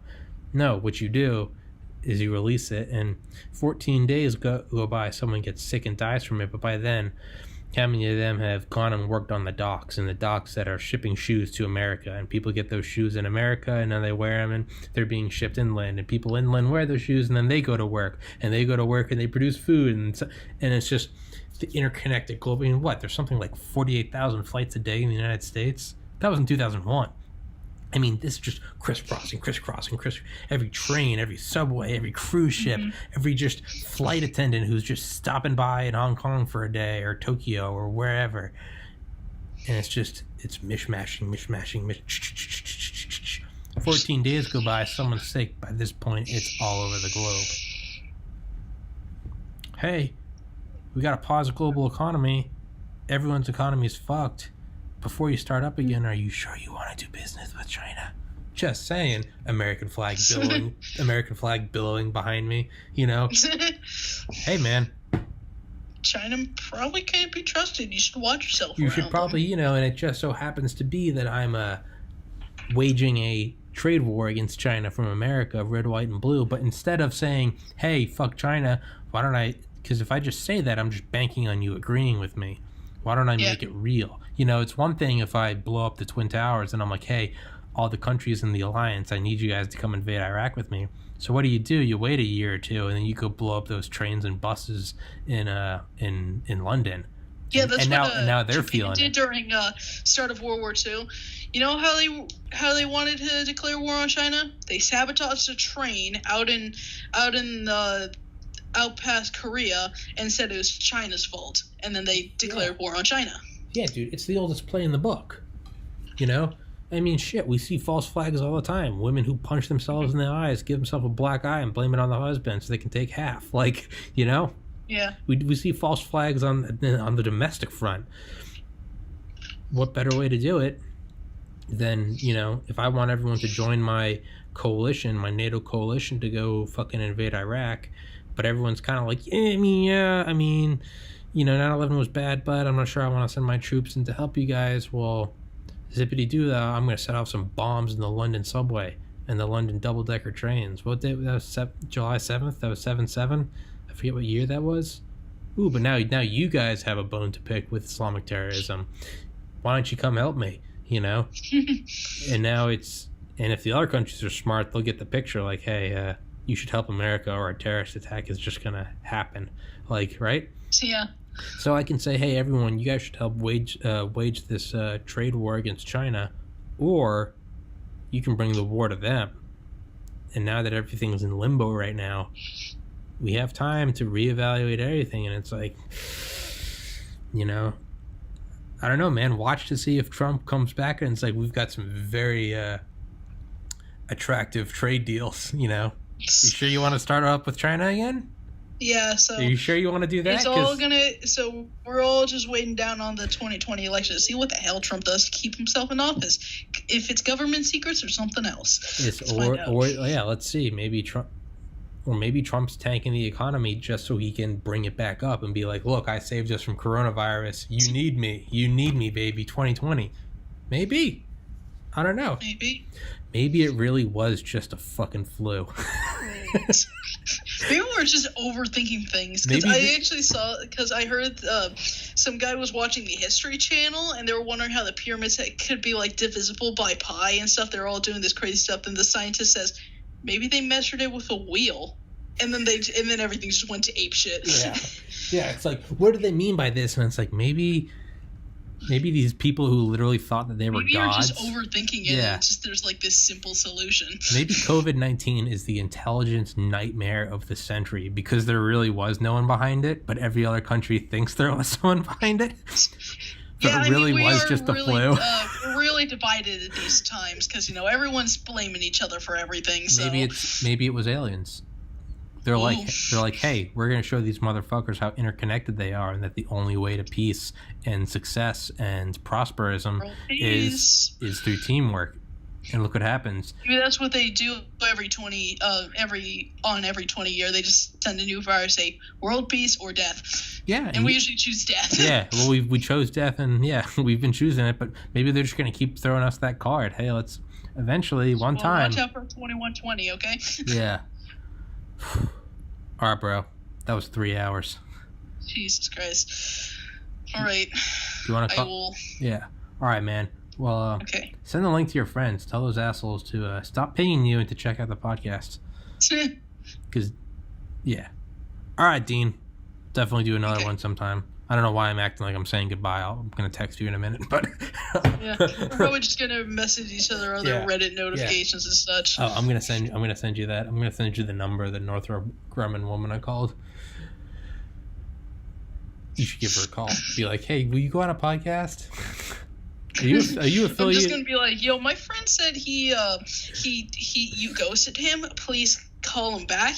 He really wants a person to come on this podcast. He is heartbroken. He is sobbing in the corner. He won't answer the phone. Please call him back. You don't even have to meet up personally. Just call on Skype. Call him back. Tell him you think his podcast is super niftaroony. He's crying. All right, bro. Stay safe. Coronavirus 19. Hopefully in the future, this will just be a funny thing to remember. Yeah, we can all just laugh. Or this clip is going to be on the Discovery Channel in the year 2100 and be like, these poor souls. It's going to be like those smiling soldiers walking off to World War I. They had no idea. Yeah, exactly. We're just like the doughboys as they're leaving the United States. They think that war going to end quickly. Yeah, but it ain't. They're all on the train waving, hey! And it's just like, it'll be over by Christmas. And it's like, no, it won't. Like, yeah. They're just showing this on the Discovery Channel. These kids thought it was over. Hey, what's that flag in the background? Oh, there once was a nation called America. Oh, Jesus. It's like ground zero of nuclear war or something. Yeah. What is he wearing? That's something called a headset. This is back before telepathic communication. Yeah. Fucking my Christ. gamer headset. Yeah, gamers. All right, Dean. What's this, a turtle? I've never seen these creatures you and before. your turtle, Dean. What the fuck? Stare at the turtle. Stare at the turtle. Turtle 2020. All right, brother. Okay. Godspeed, Dean. Peace.